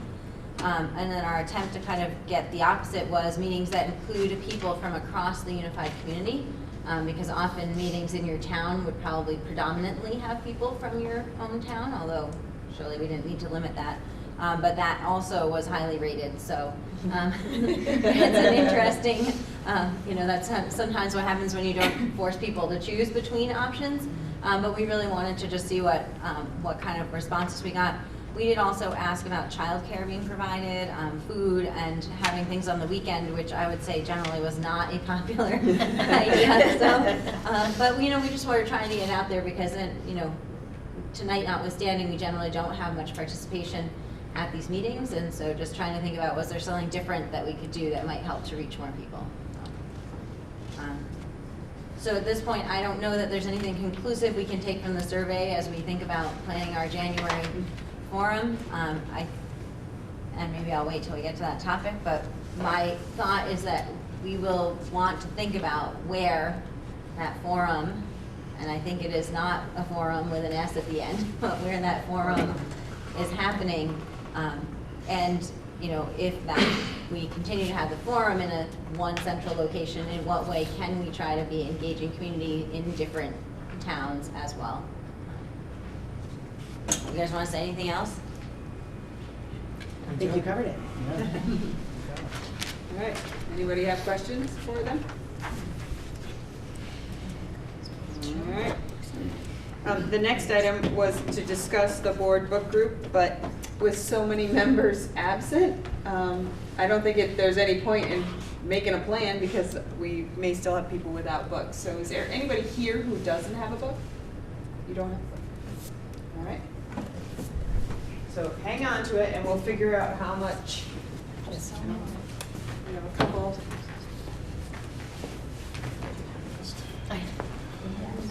We'll have that on our agenda again. Okay. All right, our next item is to consider a charge for the Community Engagement Committee. Jen? And Caleb is actually the chair of the Community Engagement Committee, but he's traveling for an extended period of time, so I've been named the chair pro temp for now so that we can continue moving forward. But so we met and last week and we drafted this charge. I think it's pretty straightforward. If you reviewed it, we can certainly answer any questions. I think that the idea would be that the focus would really be around planning for events and ways to engage the community, and then communicating more specifically about those engagement events. We talked quite a bit about whether we would recommend changing the name to include communications, and we felt that the committee was going to have plenty of work with really keeping a focus on the community engagement, and so you'll notice that sort of broader communications is not something that's captured in that charge. But otherwise, I think that is, we tried to say what we expected to do. I want to be very clear with everyone on the board that while we would be taking initiative on trying to plan events, we do expect and strongly encourage board participation at community engagement events. Community engagement is one of the most essential jobs of the board, is to connect with our community and understand what their needs are. We haven't necessarily been particularly good about doing that in this area. And so I'm excited that we can try to move that forward, but I want to be sure that the board doesn't see it that the committee is going to do all that and no one else has to think about it, So while we would be pushing those things forward, we would be looking for participation, and then we would also be bringing that feedback as well for hopefully discussion and potential action by this board as well. You guys want to say anything else? No? Okay. So is that an action item? Sorry. It is an action Yeah, item. right. So we would adopt the charge for the Community Engagement Committee. Somebody want to make a motion? Sure. I make a motion that we accept the charge for the Community Engagement Committee. All right, Sarah makes that motion. Is there a second? No second? Erin's gonna second. All right, all those in, any questions? Yes. I don't have questions, but I just was wondering if, to your point about this should be something we are all involved in, but also to the point that I think there might be a reason why, there are probably a lot of reasons why haven't always been successful with this in the past. And I think one is that just board work alone is a lot of work. And I wonder if we might consider that it doesn't just need to be the responsibility of the board, but that if we see partnerships that could emerge with folks in the community, and I'm thinking about the renovation committee, and I'm not necessarily advocating that particular model, but I think there are lots of, well, a couple of things. One, I'm not sure that, I think there are a lot of people in our community who are really good at engaging people, and they may not be at this table, but I would say that we should be encouraged to open up that idea that it might mean we partner with other folks who seem to have their finger on the pulse of different populations that we, try as we might, can't seem to connect with alone. So I don't know if there's a way to add that to the charge or make that note somewhere, but it's something I've been thinking a lot about and just wanted to mention it. So I think that's a great suggestion, and I think that, that we could either just take that as a great suggestion, or if you feel like you want to modify the charge, probably you can make an amendment to the motion or something like that. We could try. Or the Could motion we could be add voted down, and then there could be a new motion to modify the charge. Okay. Or it could be withdrawn by the person who made the motion, Yeah. if anyone felt that I'm strongly. happy to withdraw the motion. You want that I personally feel like, I'm not certain that it needs to be in the charge. Specifically, I think, I've heard your feedback, but if you feel strongly enough about it that you'd like it to be in the charge, then. I guess if there's a way to put it in there that's not, it has to be this way, but that we're open to it, I think capturing it isn't a bad idea because this group of folks may not always be at the table. And again, just our past history has not been great with trying to do this well or being able to do this well, that I just want to encourage us to be really open to thinking about it in different ways and, yeah. So I think I heard Sarah withdraw her motion. So Sarah's gonna withdraw that original motion. Done. Nice job. Now, if somebody wants to make a motion with that added wording, if they have some.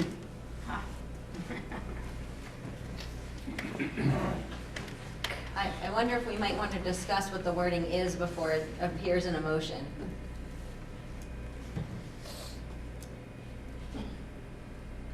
So I heard just mention some piece about partnering with other groups already active. Yeah, and not as a mandate, but as a, look for, explore, consider. Opportunities?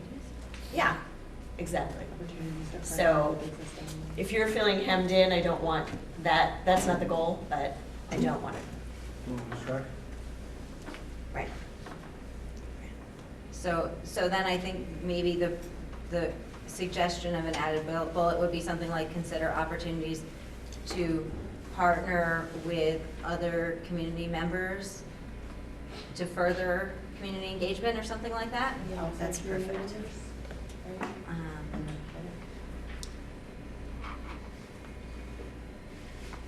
With outside community members? Sure. That's what you're saying, Historia, is people outside of this. Not on the board. Right.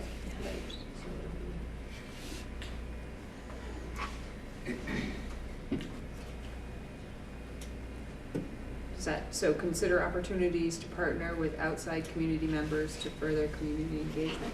Is that what you? How do you feel about that?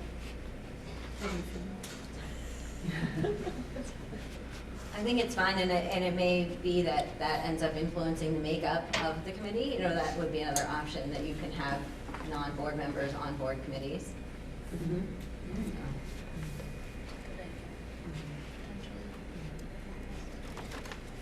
So does someone want to make a motion? You're all set with it? Okay. I move to adopt the Community Engagement Committee charge with the added bullet, consider opportunities to partner with outside community members to further community engagement. Does that Okay. work? You second that? Waiting for a second. I second it. Sarah seconded. All right. You have any questions? All those in favor of adopting the charge for the Community Engagement Committee with the added bullet to consider opportunities to partner with outside community members to further community engagement, please say aye. Aye. Aye. Any opposed? Any abstentions? All right. That one passed. Next item is to accept the interpretation for 4.6, the board committee structure. Again, this is the, just our practice run. It's the interpretation. I Megan. move to accept the interpretation for 4.6 board committee structure. All right, is there a second? I second. Andrew seconds. All right, any questions, comments? All those in favor of accepting the interpretation for 4.6 board committee structure, please say aye. Aye. Edge. It's not a sign. Any opposed, any abstentions? All right. Next action is to plan the budget community engagement event. So in an earlier discussion, it sounds like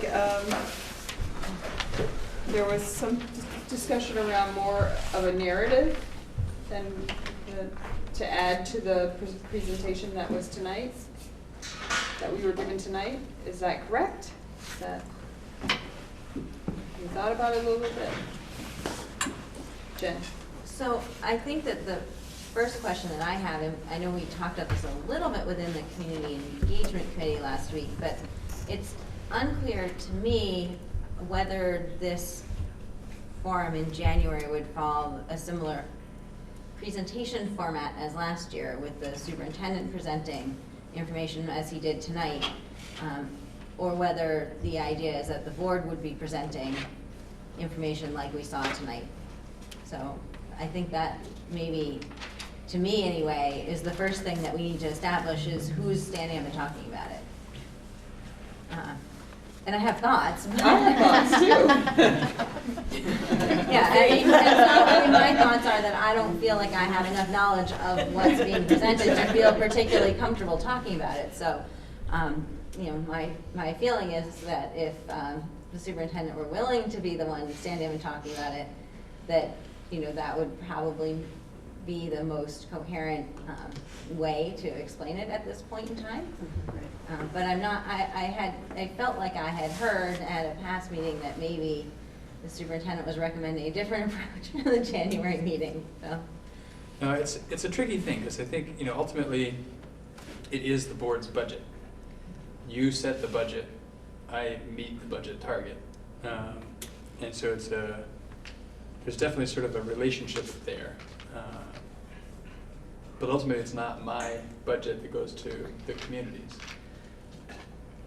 However, recognizing it's difficult to have all of the information and to develop the knowledge for you all as a board, to have that depth to present it and field questions. And I feel like if you, at this point, unless we put something in place to provide lots and lots and lots of training between now and early January, that if you were working to present the budget, you'd have to turn to me so frequently to answer questions that it would feel sort of awkward. Right. Yeah. So I think the options are either I present it, which I can do, which causes some concern because it isn't mine. But I recognize the reasons for me doing it as well. Or not the whole board, but some number of people schedule some hours with myself and Howard and perhaps others to walk through all the particulars so that you have the knowledge to be able to present it. Those are the two options, really. So is it, go ahead. Jen? So I wonder if there's a third option, just to make the pie bigger.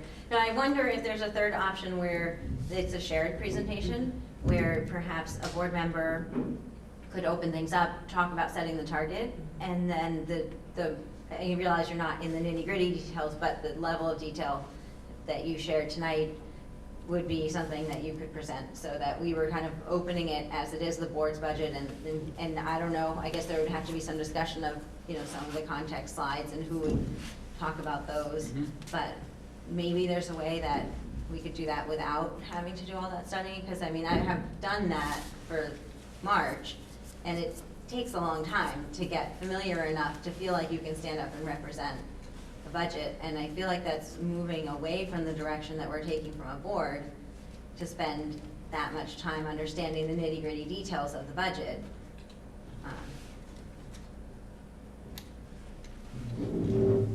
Krista? Yeah, I really like that idea, and I think I would be comfortable with charging a subgroup of a person or two to connect with you and Howard to tell the general story of why we propose level funding and, you know, some of the rationale behind that, and even some of those first slides might, you know, not be too deep of a dive, and then you would sort of spell out what that looks like. Because I think you're right, I think that it is really important for the community to feel that we are in support of this, not that you're doing it and we're just going, sounds good. So I agree with that plan. I like that idea. So now we just have to assign that to someone who's not here tonight. Question. Yeah. Sorry. Steve? As the chair, are you willing to crack the ice in the meeting? Sure. And I would think that would be appropriate. I mean, some of the things, like in the beginning slides, Patrick and I have already had ongoing conversations, attended meetings where they've already been talking about it, so I could see that. I don't know that I dive deep in, because the numbers are gonna change, you know, by March it's gonna look completely different than it did tonight, and. Just introduce the initial philosophy. Right. And then Patrick Yep. talks about the execution.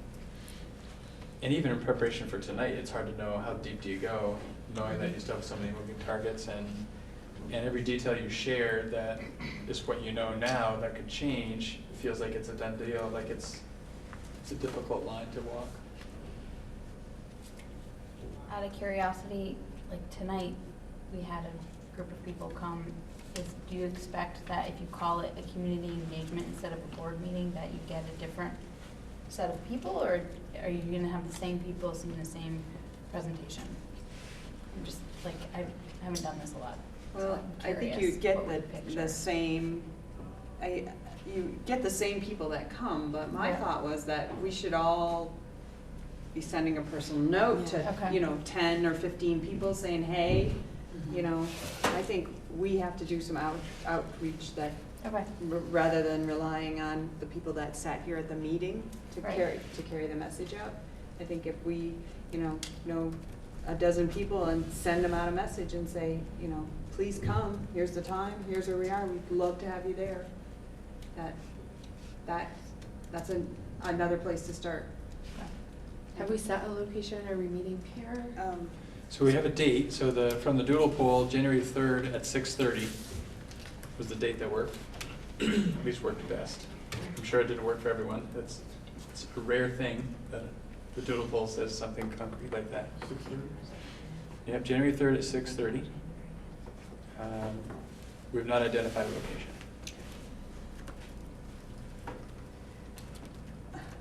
Is the auditorium off limits on January 3rd? The only problem with the auditorium is this room is bad for sound. That room's it's really hard to hear in the auditorium if you don't have the mics and, Well, if they can put on a musical with microphones, I would think we could tackle that technology. I just don't know what the building. Yeah, this room has a higher likelihood of being available without the schedule. But I think the auditorium tends to be booked a little bit more than this room. I promise the gym is off limits. Could we use Holly Hall? Oh, Probably, again, it's all subject to talk about acoustics. availability. Yeah, they just- that one. No, but they just put the special acoustic, It's expensive. But Yeah. some money over now? yes, and it actually wasn't bad. What did you think? You were there at that concert the other night. It was all right. It was all right, all right. I think if we could identify But a it's a- first, second, and maybe even a third choice, then we can check those out in that order based on their availability. I think there's a benefit to getting maybe into the community and outside of the school as opposed to, continuing to have forums in the cafeterias or in gymnasiums. I mean, I think if we're talking community engagement and community outreach, I think going into a place that is more centralized, that doesn't feel as if it belongs to one specific town or one specific school. And I know, obviously, you run into that with Holly Hall, but I mean, I think that if we could find a more general location, it would be helpful. Might be good PR to start it off in one of the smaller towns. Right. Just, hey. I was thinking that too. The challenge is, I personally live on the northwest corner of Moncton, and so if you hold it in Lincoln, coming to Bristol is a pain. Going to Lincoln takes even more equipment, and so I think that if you go to any of the schools, you have that same challenge that you're making it actually farther. Although I like the idea of moving around the towns, I think that probably it makes sense for this one to be in Bristol. Holly Hall is an interesting idea. Just for a different space. Yeah. But I do really hope that we can do community, events in other towns than Bristol, in the coming months. So at the last meeting, we talked about possibly having discussion groups or I think that we was for this. Sorry, you're looking at me like maybe it wasn't at the last meeting. But I think that we talked about maybe having for getting feedback, so that there would be the presentation and maybe there would be some period of large group Q&A, but that maybe there would be little sheets with 3 questions or something that you discussed and made notes. I always struggle with the large meeting format because there will be a number of people who won't share feedback in that format. So last year, I think you guys did there was like a little exit, couple of questions. And so maybe that's enough to just have people write stuff on a sheet of paper. But, I want to make sure that if we are really able to get a number of people there, that it's not, the same handful of people that, ask a lot of questions and we hear their feedback very loudly and we don't hear feedback from the other folks who don't want to stand up and ask a question. We could have a Twitter feed going. You just read off the Twitter feed. You could do those instant polls. Thumbs down. Andrew, did you have a thought? Are we though, this is not, so we're gathering feedback to inform what we do about the budget? I mean, how much is that feedback going to really change what happens in the budget? Or is this to inform people about what it's likely to look like? I think it's both. So is it the case that, I mean, I don't want to ask people for feedback and really there's not a whole lot of, It's too late. right. I would say it's not too late. I mean, if you get Okay. feedback on January 3rd, you've added a meeting, which we haven't talked about the date, but January 17th is the date on the doodle poll. So January 17th at 6:30 was the winner from the doodle poll. Okay. And you've added that meeting to consider what you hear from the community on January Okay. 3rd. Thank you for that reminder. And Okay. So we wouldn't necessarily need to get the feedback from on January 3rd. We could give them a little bit of time you would need to it. chew on it and then. Yeah, and you need it ahead of the January Compile. 17th meeting and you need it early enough, like Bill was saying, to compile it so you have it in a format you can actually look at it, make some sense of it, and do some thinking about it prior to arriving January 17th. Yeah. Then sort of discuss it as a board January 17th and determine what impact that has on what direction you give me to bring you another budget January 23rd for adoption. Okay. Jen? So I think that part of what we need to figure out is what is the feedback what do we want to get feedback on? Because that drives a lot of it. I mean, me personally, I think, and I don't know how we phrase these questions, but are we cutting too many people? Are we, it's trying to get that sense of, are people going to go, oh my gosh, you can't cut that many people out of our school. I can't support this budget, out of our schools. I can't support this budget, or I suppose there could be another one, which would, they could be the other way. Why are you only, reducing the staff size, or why are you only cutting this much out of the budget? So to me, the question, however it gets actually structured, is, are we on the right target? Yeah. Well, that could be Because- the very first question. Is the Well- target too high or too low or just right? I wonder if there's sorry. Krista?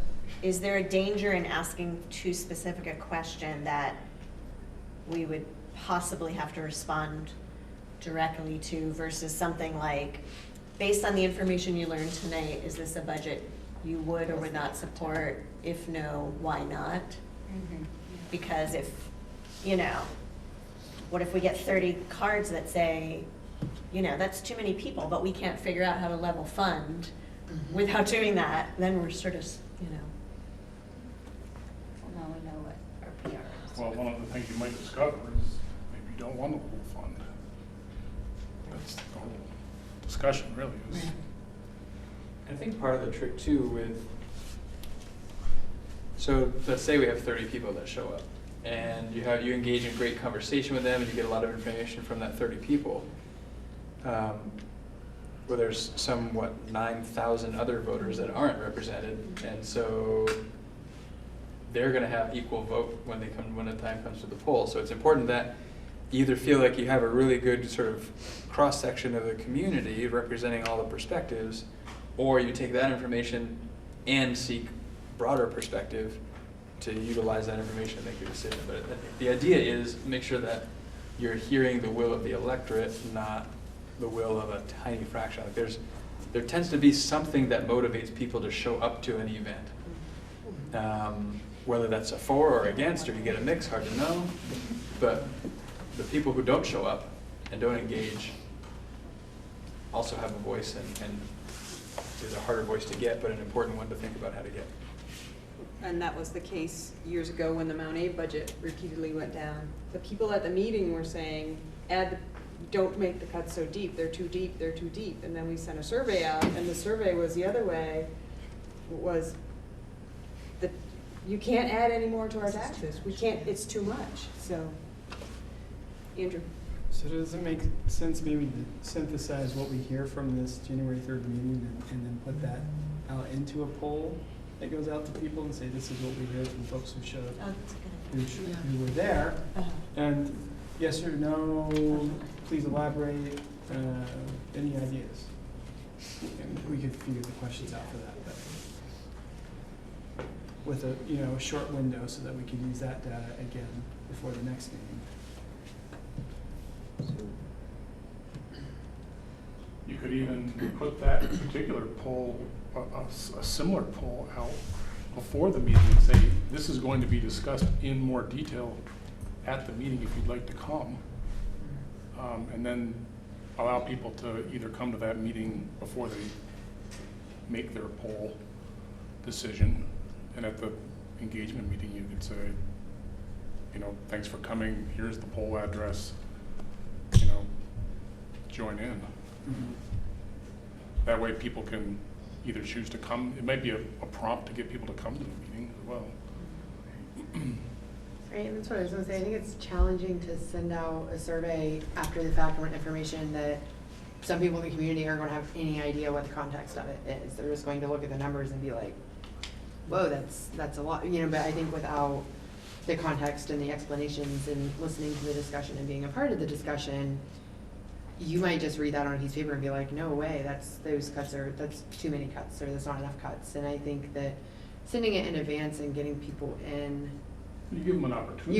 you at least give them a broader understanding of what we're talking about. I think sending a survey after the fact could just get dicey, because I don't know, are you actually going to get an accurate poll on what are people really going to understand what we're trying to get from them without partaking in parts of the discussion?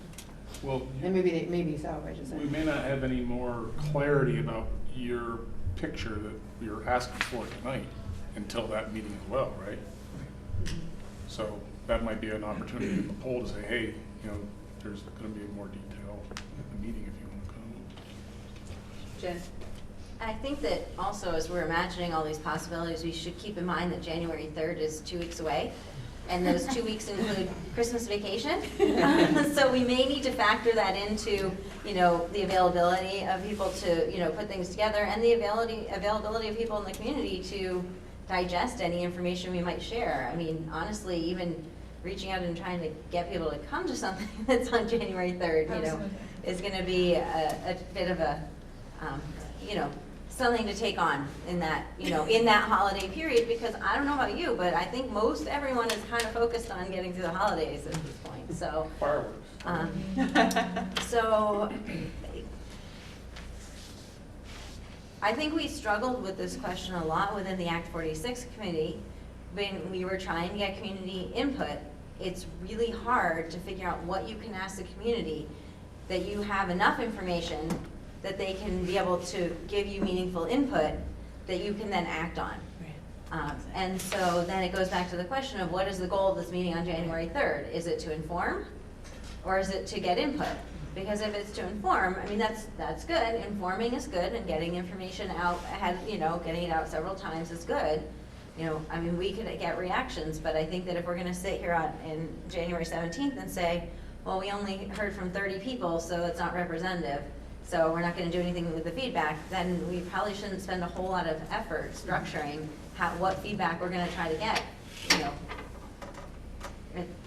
And I don't know, that doesn't lead to a next step, but I think that we need to think realistically about that, because I find that is often the problem, that we get input and then it's like, oh, well, it's just it was only parents, or we had a lot of staff, and we kind of heard from a group that maybe doesn't represent, and if you put out a poll to people of, would you support this budget? I mean, really, all you can tell them maybe a paragraph, maybe they'll read a paragraph. I mean, can you tell them enough in a paragraph? to be able to make an informed decision about whether they would or would not support? I don't know. So Well, it'll actually be the second time I hear this because this meeting will be recorded. The information is now public, so some of this is already going to be part of the discussion out there. So there'll be another prompt and another opportunity to hear the rest of the story. So you're right, it may just be, To inform. it's just gonna maybe be a small piece of assistance in making a better decision on our end. So, Jen? so maybe then that leads us back to kind of something like what Krista suggested, and we use a similar kind of a format to what we did last year with, I'm not sure how it was for you guys with this, managing the slips of paper. You did it. I mean, the slips of paper have to get, comments have to get off of paper and onto the computer. Right. But, you know, being able to have slips of paper that maybe, you know, the question, I wrote it down because I really liked it, based on what you learned tonight, would you support this budget, why or why not? And maybe there's a second question that's either below it or on the back that says, you know, what other comments do you have for the board, you know, in preparing this budget or something? And so that it's a little bit more of a free form reaction, but that we're able to get some feedback beyond the questions that are asked. Andrew? Could we do that sort of same thing, but just give people a link to the SurveyMonkey to answer it online, so we're not collecting all the responses manually? So, And also that it gives people time to sort of process what they heard and sit on it, because it sounds like you were having people fill those out before they left. Yes. Okay. Whether people have one or the other option, not to complicate it, but. so. We could make devices available That's that what I night, was too, wondering. for folks that want to fill it out that night. A device that could. Yeah, okay. So, my background is in corporate training, and in corporate training, you get so you have an evaluation of every class you ever go to, and you make people do it before they physically leave the room, because if they don't do it before they leave the room, you get 10% of them back instead of 100%. So, you know, I like the idea, maybe there's a way that people can provide more feedback at a later point, but if you let people leave, most of them are gonna forget, they're gonna get busy, they're gonna plan to do it tomorrow, and then, you know, not. So I would lean much towards trying to get the input that day. And if we want to have something that, you know, if you have more comments, you know, later that come to you, you can submit them by email or I don't know, whatever that is. That would be my Can we have that paper available from the moment they walk in, so you can submit it anytime? Is that something, I mean, I think of things as I'm watching something or whatever, I might have a response and.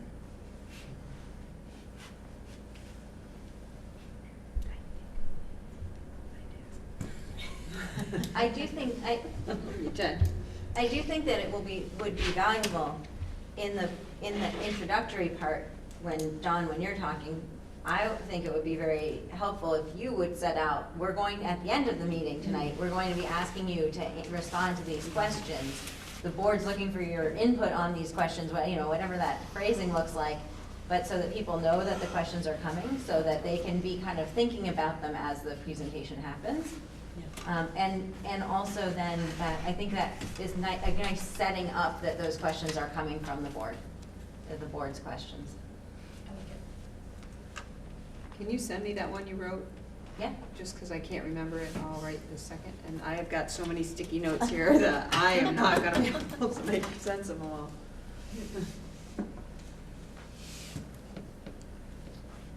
So I think I'm hearing, for the most part, agreement that a survey will be created and filled out by the folks that attend.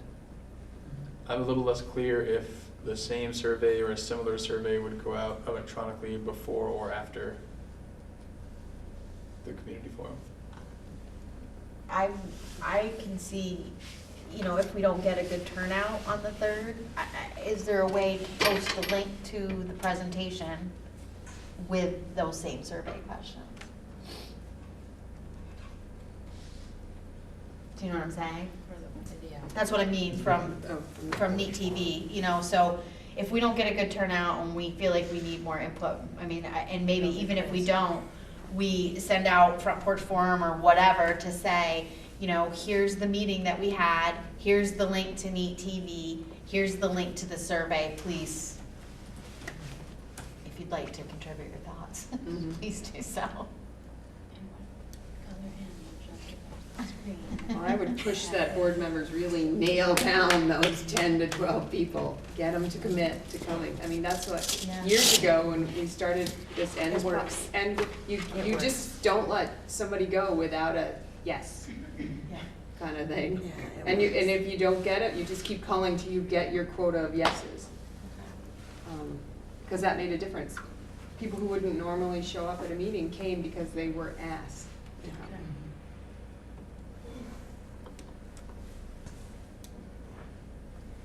So the option of, you know, if we don't get turnout could be something we could decide that night, because I imagine since we'll be present, the meeting could be warned, or will be warned, and then we could, if we got there and we needed to add an agenda item, it could just be to, you know, have that be an action item, I guess, to get that work done, if we had to. It's not the ideal way to do it, but if we had to, we could add it that night. I thought the idea to have a link to Neat TV so people could see what they missed, and also the link to the survey. You can tell them it will be chaptered too, so they don't have to watch Okay. the entire meeting.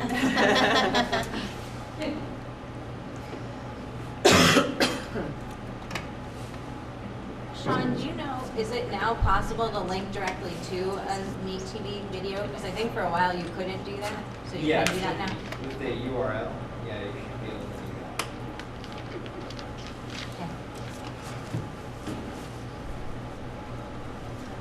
that. Can I summarize what I believe to be true?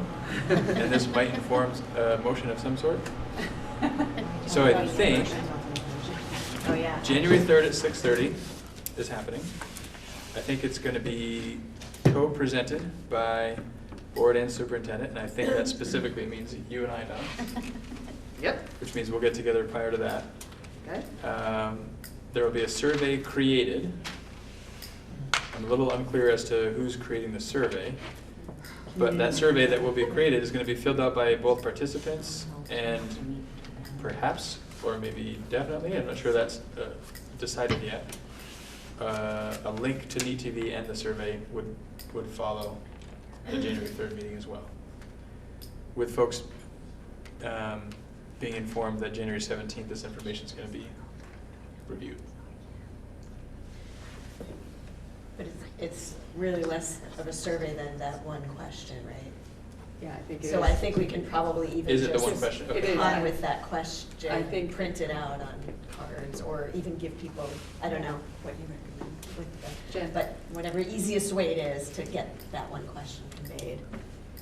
So in my notes, I think I had 2 questions. I was just getting ready to email them to you. I would be happy to create a Survey Monkey, if that pleases the board, that could be available. And Survey Monkey allows us to have different collectors, so we could have basically one link that's used in the meeting and a different link that's used if we send it out later, so that you can, I mean, you could tell by date, but so you could also tell kind of how people got to your survey, and you can look at your results that way also. So that is very simple to do. So assuming we want the survey to be the same questions we talked about having, I think that makes sense. I could go forward and execute that easily. I think that sounds good. The other question that comes to mind for me is I wonder, and not just about this survey, but any survey, is it worth collecting some demographic information? Because if you realize there's a certain group of folks you're reaching and a certain group you're not, it could give you some new ideas about how to reach out. Even if it's town. So what I would say, I don't have an answer to that question. Of course, it would be interesting. I don't know if the board is interested in collecting that information. My request would be that if we want to develop the survey in a more extensive way, that we accomplish that this evening, because there will not be time for the Community Engagement Committee to meet between now and the budget forum with the holidays. So it needs to be something that can happen based on the outcomes of this meeting without any further meetings being required. So, is that okay with you? I guess I would say, unless we're going to do something with that information, I'm not sure we need to collect it. I mean, I think we could probably do a scan of the room to get, I don't know. I mean, unless we're going to deliberately target, groups that we think were not there. Sarah? It comes back to, do you want it to be about where everybody came from, or are we really trying to pool it and not care? But is it a PR, Oh, you're thinking town? community engagement, or Town. age, Oh. age of the people present, employees? It makes a difference, that stuff does. And I was thinking of it less about specifically this, but if each survey had the same 2 or 3 or 4 demographic questions over time as you're collecting surveys, you might be able to see, we always seem to get this group and we always miss this group. So these surveys, then you know who you're hearing from and who you're not hearing from, and you can think differently about how do we reach out to the folks that we don't hear from.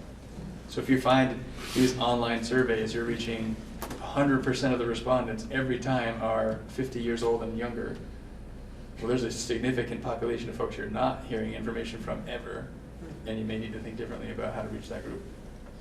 So sorry. No, I think our survey, in going through the results, people did, indicate that surveys are going to be one of the main ways that they want us to reach out to them, one of the main ways they want to engage. So I think in the future, as the Community Engagement Committee gets off the ground and we start really using surveys in a way that's driving the work that we're going to do as a committee, I think that demographics would probably be important for us to track. I think for this specific survey, it's probably less important, as it's really for a very specific purpose. But I think what you're saying, as we move forward and just having like a blanket 3 questions that go in every survey we do, if that becomes, as a committee, if we decide that becomes a target way of reaching people, I think would be helpful.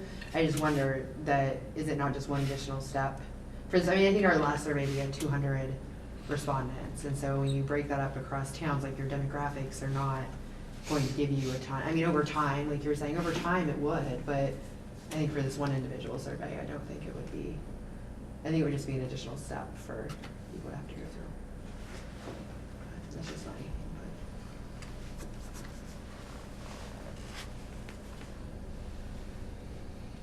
Any other thoughts? Jen? I agree. I like the suggestion. I would love to take it as an idea as we move forward to enhance our surveys. I think for this one, maybe with the crunch of time, maybe not, would be my recommendation.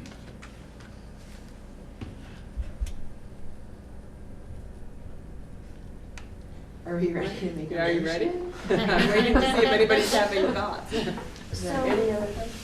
So have we reached a level of clarity about what's going to happen after the forum? So maybe if I come back to the points that Patrick made, there were some points that he stated that seemed pretty clear, so I won't restate those. We have just established that we will have a Survey Monkey available that will have the same questions that we're planning to ask at the meeting.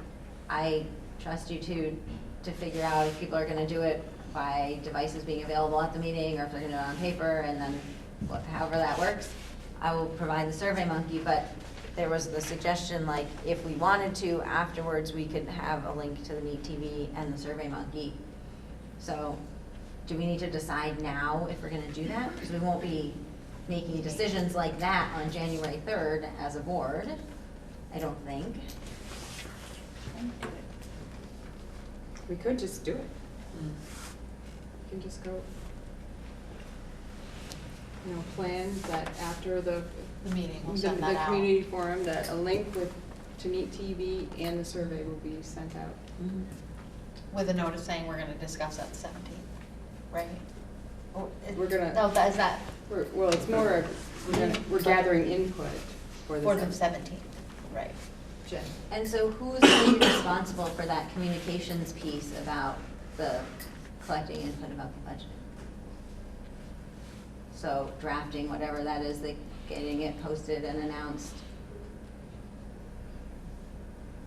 I guess I'm not sure which communication is here. It's after the The post. forum. So the post After the forum. I'll do it. And we could probably help with that too, Tom. See, I don't know how many, it'll be January, it'll be a new month. Yeah, we won't have used our 4 front porch forums. We could use one of those. Hopefully not by the 3rd of the month. You can use Right, all 4. yeah.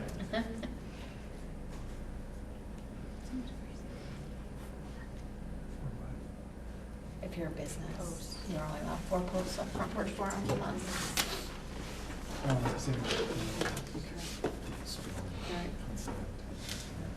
So do you want to make that all in a motion, or are you just gonna, Jen? And Sure. Jen has the notes. I mean, I don't know how much of it needs to be in the motion. I mean, how exact of a motion do we want? It's really board work. It's not like we're just saying what we're gonna do, so I don't know. Can I just make a motion that we proceed with the community engagement event as discussed during this meeting? Yep. Because we're gonna have to determine a location, and that's gonna come after so we can't. Yes, is there a second? I second. Jen and Andrew. All right, any further discussion? All those in favor, please say aye. Aye. Any opposed? Any abstentions? All right. I guess the only thing I would throw out there is if this board has a strong feeling about where its preferred location is, that would be a good time to signify that, because as we go forward in planning this, we'll want to know what we're striving to plan. I feel like based on our name and that this school is what's central to all of our towns, or all of our kids are coming here, I feel like here is better than Holly Hall. That's just my 2 cents. My 2 cents is maybe, I like the Holly Hall idea just because it differentiates that from a board meeting. That people see the meeting, they might sort of expect it as the same setup as a board meeting where they don't get to say a lot. So that maybe we should really sort of change it up in a way so that it feels, has a different vibe and context for it. I don't know if that will make a difference, but. Anyone else? Jen? Is there a cost associated with using Holly Hall? Yes. Typically, it's like $25. $25 or $35. Not It's not a significant cost. That shouldn't be what makes your decision for you. The acoustics are terrible. Killable level funding. Acoustic issue. Big chunk for it. The sound bounces off walls. Holly Hall's a big room. It's the same thing with the auditorium, so you would need to have somebody actually on manning the PA system to give people microphones. That's why like the town hall meeting has 3 mic setups for people to stand up and walk to the mic. It's not, don't just let them just stand up and speak for themselves. You won't be able to hear them. Well, we found that in the Act 46 meeting. When people talked from the middle of the room, you could not hear them on the outside. So what you're saying is this room is the acoustic gem of the 5 towns. I'm not saying that either. I wouldn't go that far. The auditorium does have a good PA system as well. It's the same thing. Holly Hall or the auditorium are both the same. You're definitely going to need a PA system and someone who knows how to work it. I do wonder about 30 people in the auditorium. It'll feel small. Yeah. And assuming it's 30 people, it could be 200, I don't know, but. I don't know how difficult or expensive or not it is to do the PA thing. If that's too much of a hassle, then. But I also like Holly Hall just as a different vibe. I do agree that this is a place we want people to come to and feel welcome at. But I think it's been board meeting sort of mode for a long time, and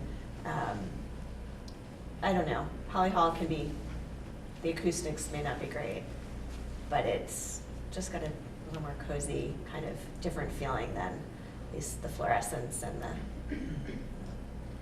As for a meeting for people publicly, I think this room would really makes people feel compressed and like a little on edge because they kind of don't know where they're walking in. And Holly Hall is pretty generic, like just set up and it's open and it's a little more free. That's why like I think the Bristol public meetings are always very vibrant because people are ready to walk in there and ready to talk their mind. This is not really generating for that. How easy is it to do the PA thing over at Holly Hall? It's pretty simple. I had to do it for the Bristol, like not out of my own will, just because no one else was doing it. It's right there on the stage, and it's easy enough to deal with. It's just you kind of have to man it. Could we convince you to help us?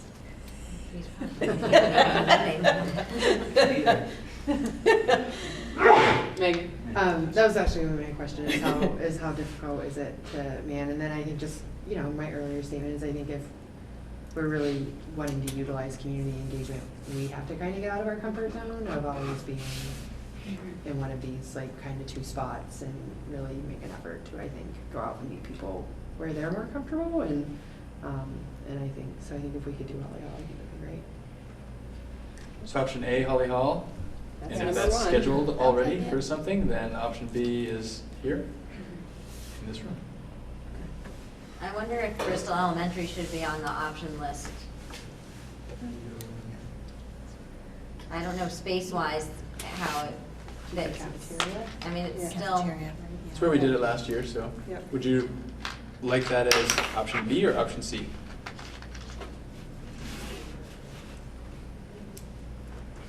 I just feel like we're always in this room. I know. Option B.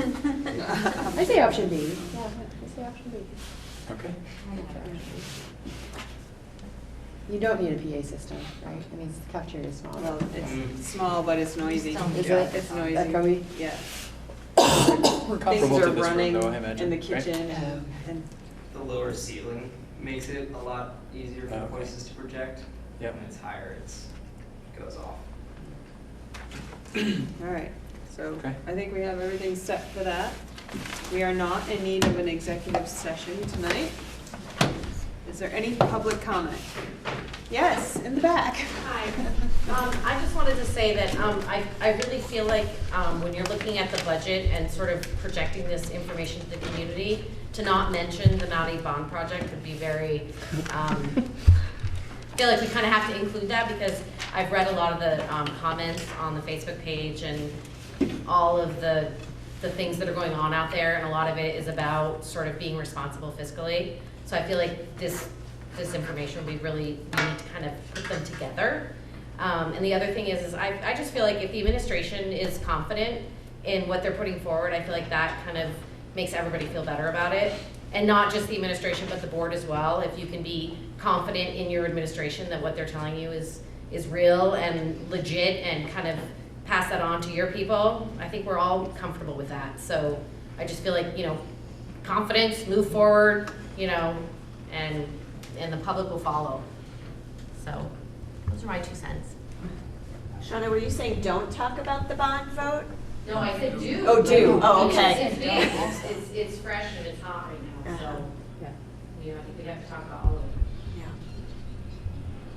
All right, thank you. Anyone else?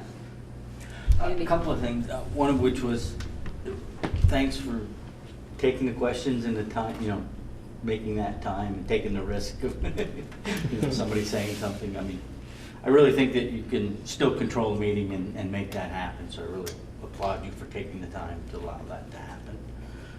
The committee thing, you had, well, you just had the committee thing in here, and if I remember reading that right, committees don't even have to have a board member. I mean, you have a charge and all that stuff, but I mean, there's a lot of flexibility in a committee charge for the board. But you had Louis speak. You know, you've already got somebody saying, "Hey, there's some community members that want to get involved," and so on. So I'd hate to lose. You know, you just had somebody step up and say, "You know, we want to do something with you guys." So, you know, just that doesn't get lost in the lower part of the minutes or something, because you just had some of the community step up and say we want to get involved in something.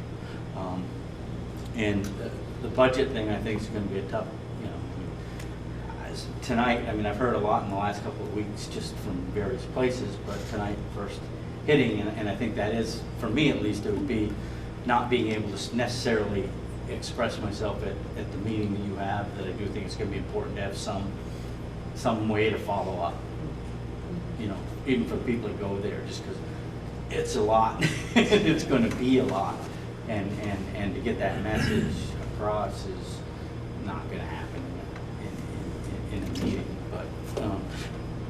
But the community engagement piece, I do think that when you have that meeting and only 30 people show up or something, you're never going to get 3,000 or 500 or something. But what they are going to do is say something that might just spur you, that just is just that one idea that you just hadn't thought of, you know, as a dozen people or 13 people. But somebody comes up and says, well, wait a minute, you said the issue is numbers, right? So why don't we outsource the custodial, and then all of a sudden your numbers drop. And you say, well, no, but we said it was budget too. But it's just part of the, what's the message and what's the, you know, what's the response, you know? It's like trying to weigh those, where somebody would say that and you'd say, you know, really, if it wasn't so much about budget too, you'd say, oh, wow, yeah, I mean, if it's just about the numbers, we can make the numbers a little different. And that comes if you're in a battle with the state, you know. I mean, I love it. Secretary Holcomb says, look, we're too busy to do what the legislature mandated us to do. We just aren't going to do it. I mean, I love it. It's there in the paper, right? She says, we're not doing it. We don't have the people to do it. We're just not doing what you. And that was a legislative mandate, let alone just the governor saying, this is what I'd like to have. But so the community engagement piece, I do think is, you're going to have meetings and 2 people are going to show up, and you're just going to have to keep and not be discouraged and figure out, like Don's saying, calling people, having the tea. It is a big part of the board's work, and one that you guys are really taking seriously. And I just think it, like a lot of things, is not going to happen in one day. You're going to have a meeting and 2 people are going to show up, and you're going to have the meeting, and you're going to think of, hey, you 2 people, next time you show up, would you invite 2 people to come with you? Feel free to invite some along, Andy. Yeah, so, anyway, but thanks. Thank you. All right. There's no one else. We have the meeting evaluation. Is that in a link? Does anyone I have it in the packet, I can write it down. Oh. Okay. Are we gonna start doing the Survey Monkey one sooner or later? I Like, think why we're are we probably still at doing that this one? point, as the other boards wind down, that we should get this one be a Survey Monkey, because Well, we should adopt the one that the other boards are using. We didn't adopt that one initially because it was for policy governance. We weren't doing policy governance, and now that it's been 6 months since we decided we were going forward with policy governance, maybe we should consider it at the next meeting, whether, Yep, I mean, I'm because I writing think it that up. that's a reasonable, Not all the other boards use the same survey. oh, they don't? There's 2 or 3 versions of the survey. Of course there are. Just to keep it simple. So maybe at some future meeting when things aren't too crazy, like in March or April or whatever, we can look at the different options and consider. Yep. Do you want me to write down the? Sure, if you'll write on down this that. piece of paper? And I guess if you don't mind writing it down now, and I've got my other ones here, so I'll stick it in with my other one. If we want to stick with the survey we're using now for a few months, we could pretty easily put it into a survey monkey. I thought when I saw my packet that there was a link, but maybe I'm thinking of the other one. I can't edit it in the link though, because it's locked. Oh, it's locked. Yeah, there's. I can see it, but I can't. It's not a survey monkey. Oh, all right, so go ahead, Jen. What is the level of engagement of all board members? High, low, comments? High. High. Was high. Yeah, that'll be another comment. Okay, was the agenda followed? Yes, no, comments? Yes. Yes. What went well with the meeting? I like how you framed the public comment at the beginning, John. Yeah, good. That was really good. Well, I'm just trying to get us, I think it's a way to educate ourselves and everybody who attends the meeting. It was good. Okay, I'll do it again. I liked it. You'll hear it again. Okay, good. I think the level of engagement is good. Did you get all the meetings to everybody? The 3rd, 17th? Yeah, so 3rd to 7th. Patrick was a good sport. Do you want to phrase that? And I'm going to Sorry. write that, but I mean, maybe we could elaborate. If I were going to elaborate on it, I might say something like he shared good information and responded to questions in a Yes. helpful way or something like that. Patrick shared good information. He responded to our questions and responded to all the questions. Yeah. nudging. And he wishes he had more answers for you. Yes. It's Sorry complicated. for asking. Saying that a lot. Learn the definition of insanity. Okay, we got one more question to go. What suggestions do you have for ways to improve future meetings? Improved attendance. Yes. You're here. We need board members to improve attendance. And I know I'm speaking to the people that are here, but, you know, I really worry that we're making some really big decisions as a board with so many people not here, that, you know, next month, if we have a different 8 people that are here, that, you know, it's really hard to have that continuity. When you talk about community engagement, you now still need to educate the remainder of the board on today's discussion. Yeah. Never mind the rest of the voters. Okay, anything else? Is Caleb really got Go back to like the middle of January, right? Okay. Jen, I move to adjourn. Second. So Jen and Sarah And then happy. at 9:30. Aye. All those in favor of adjourning, please say aye. Aye. Any opposed? Any abstentions? Okay.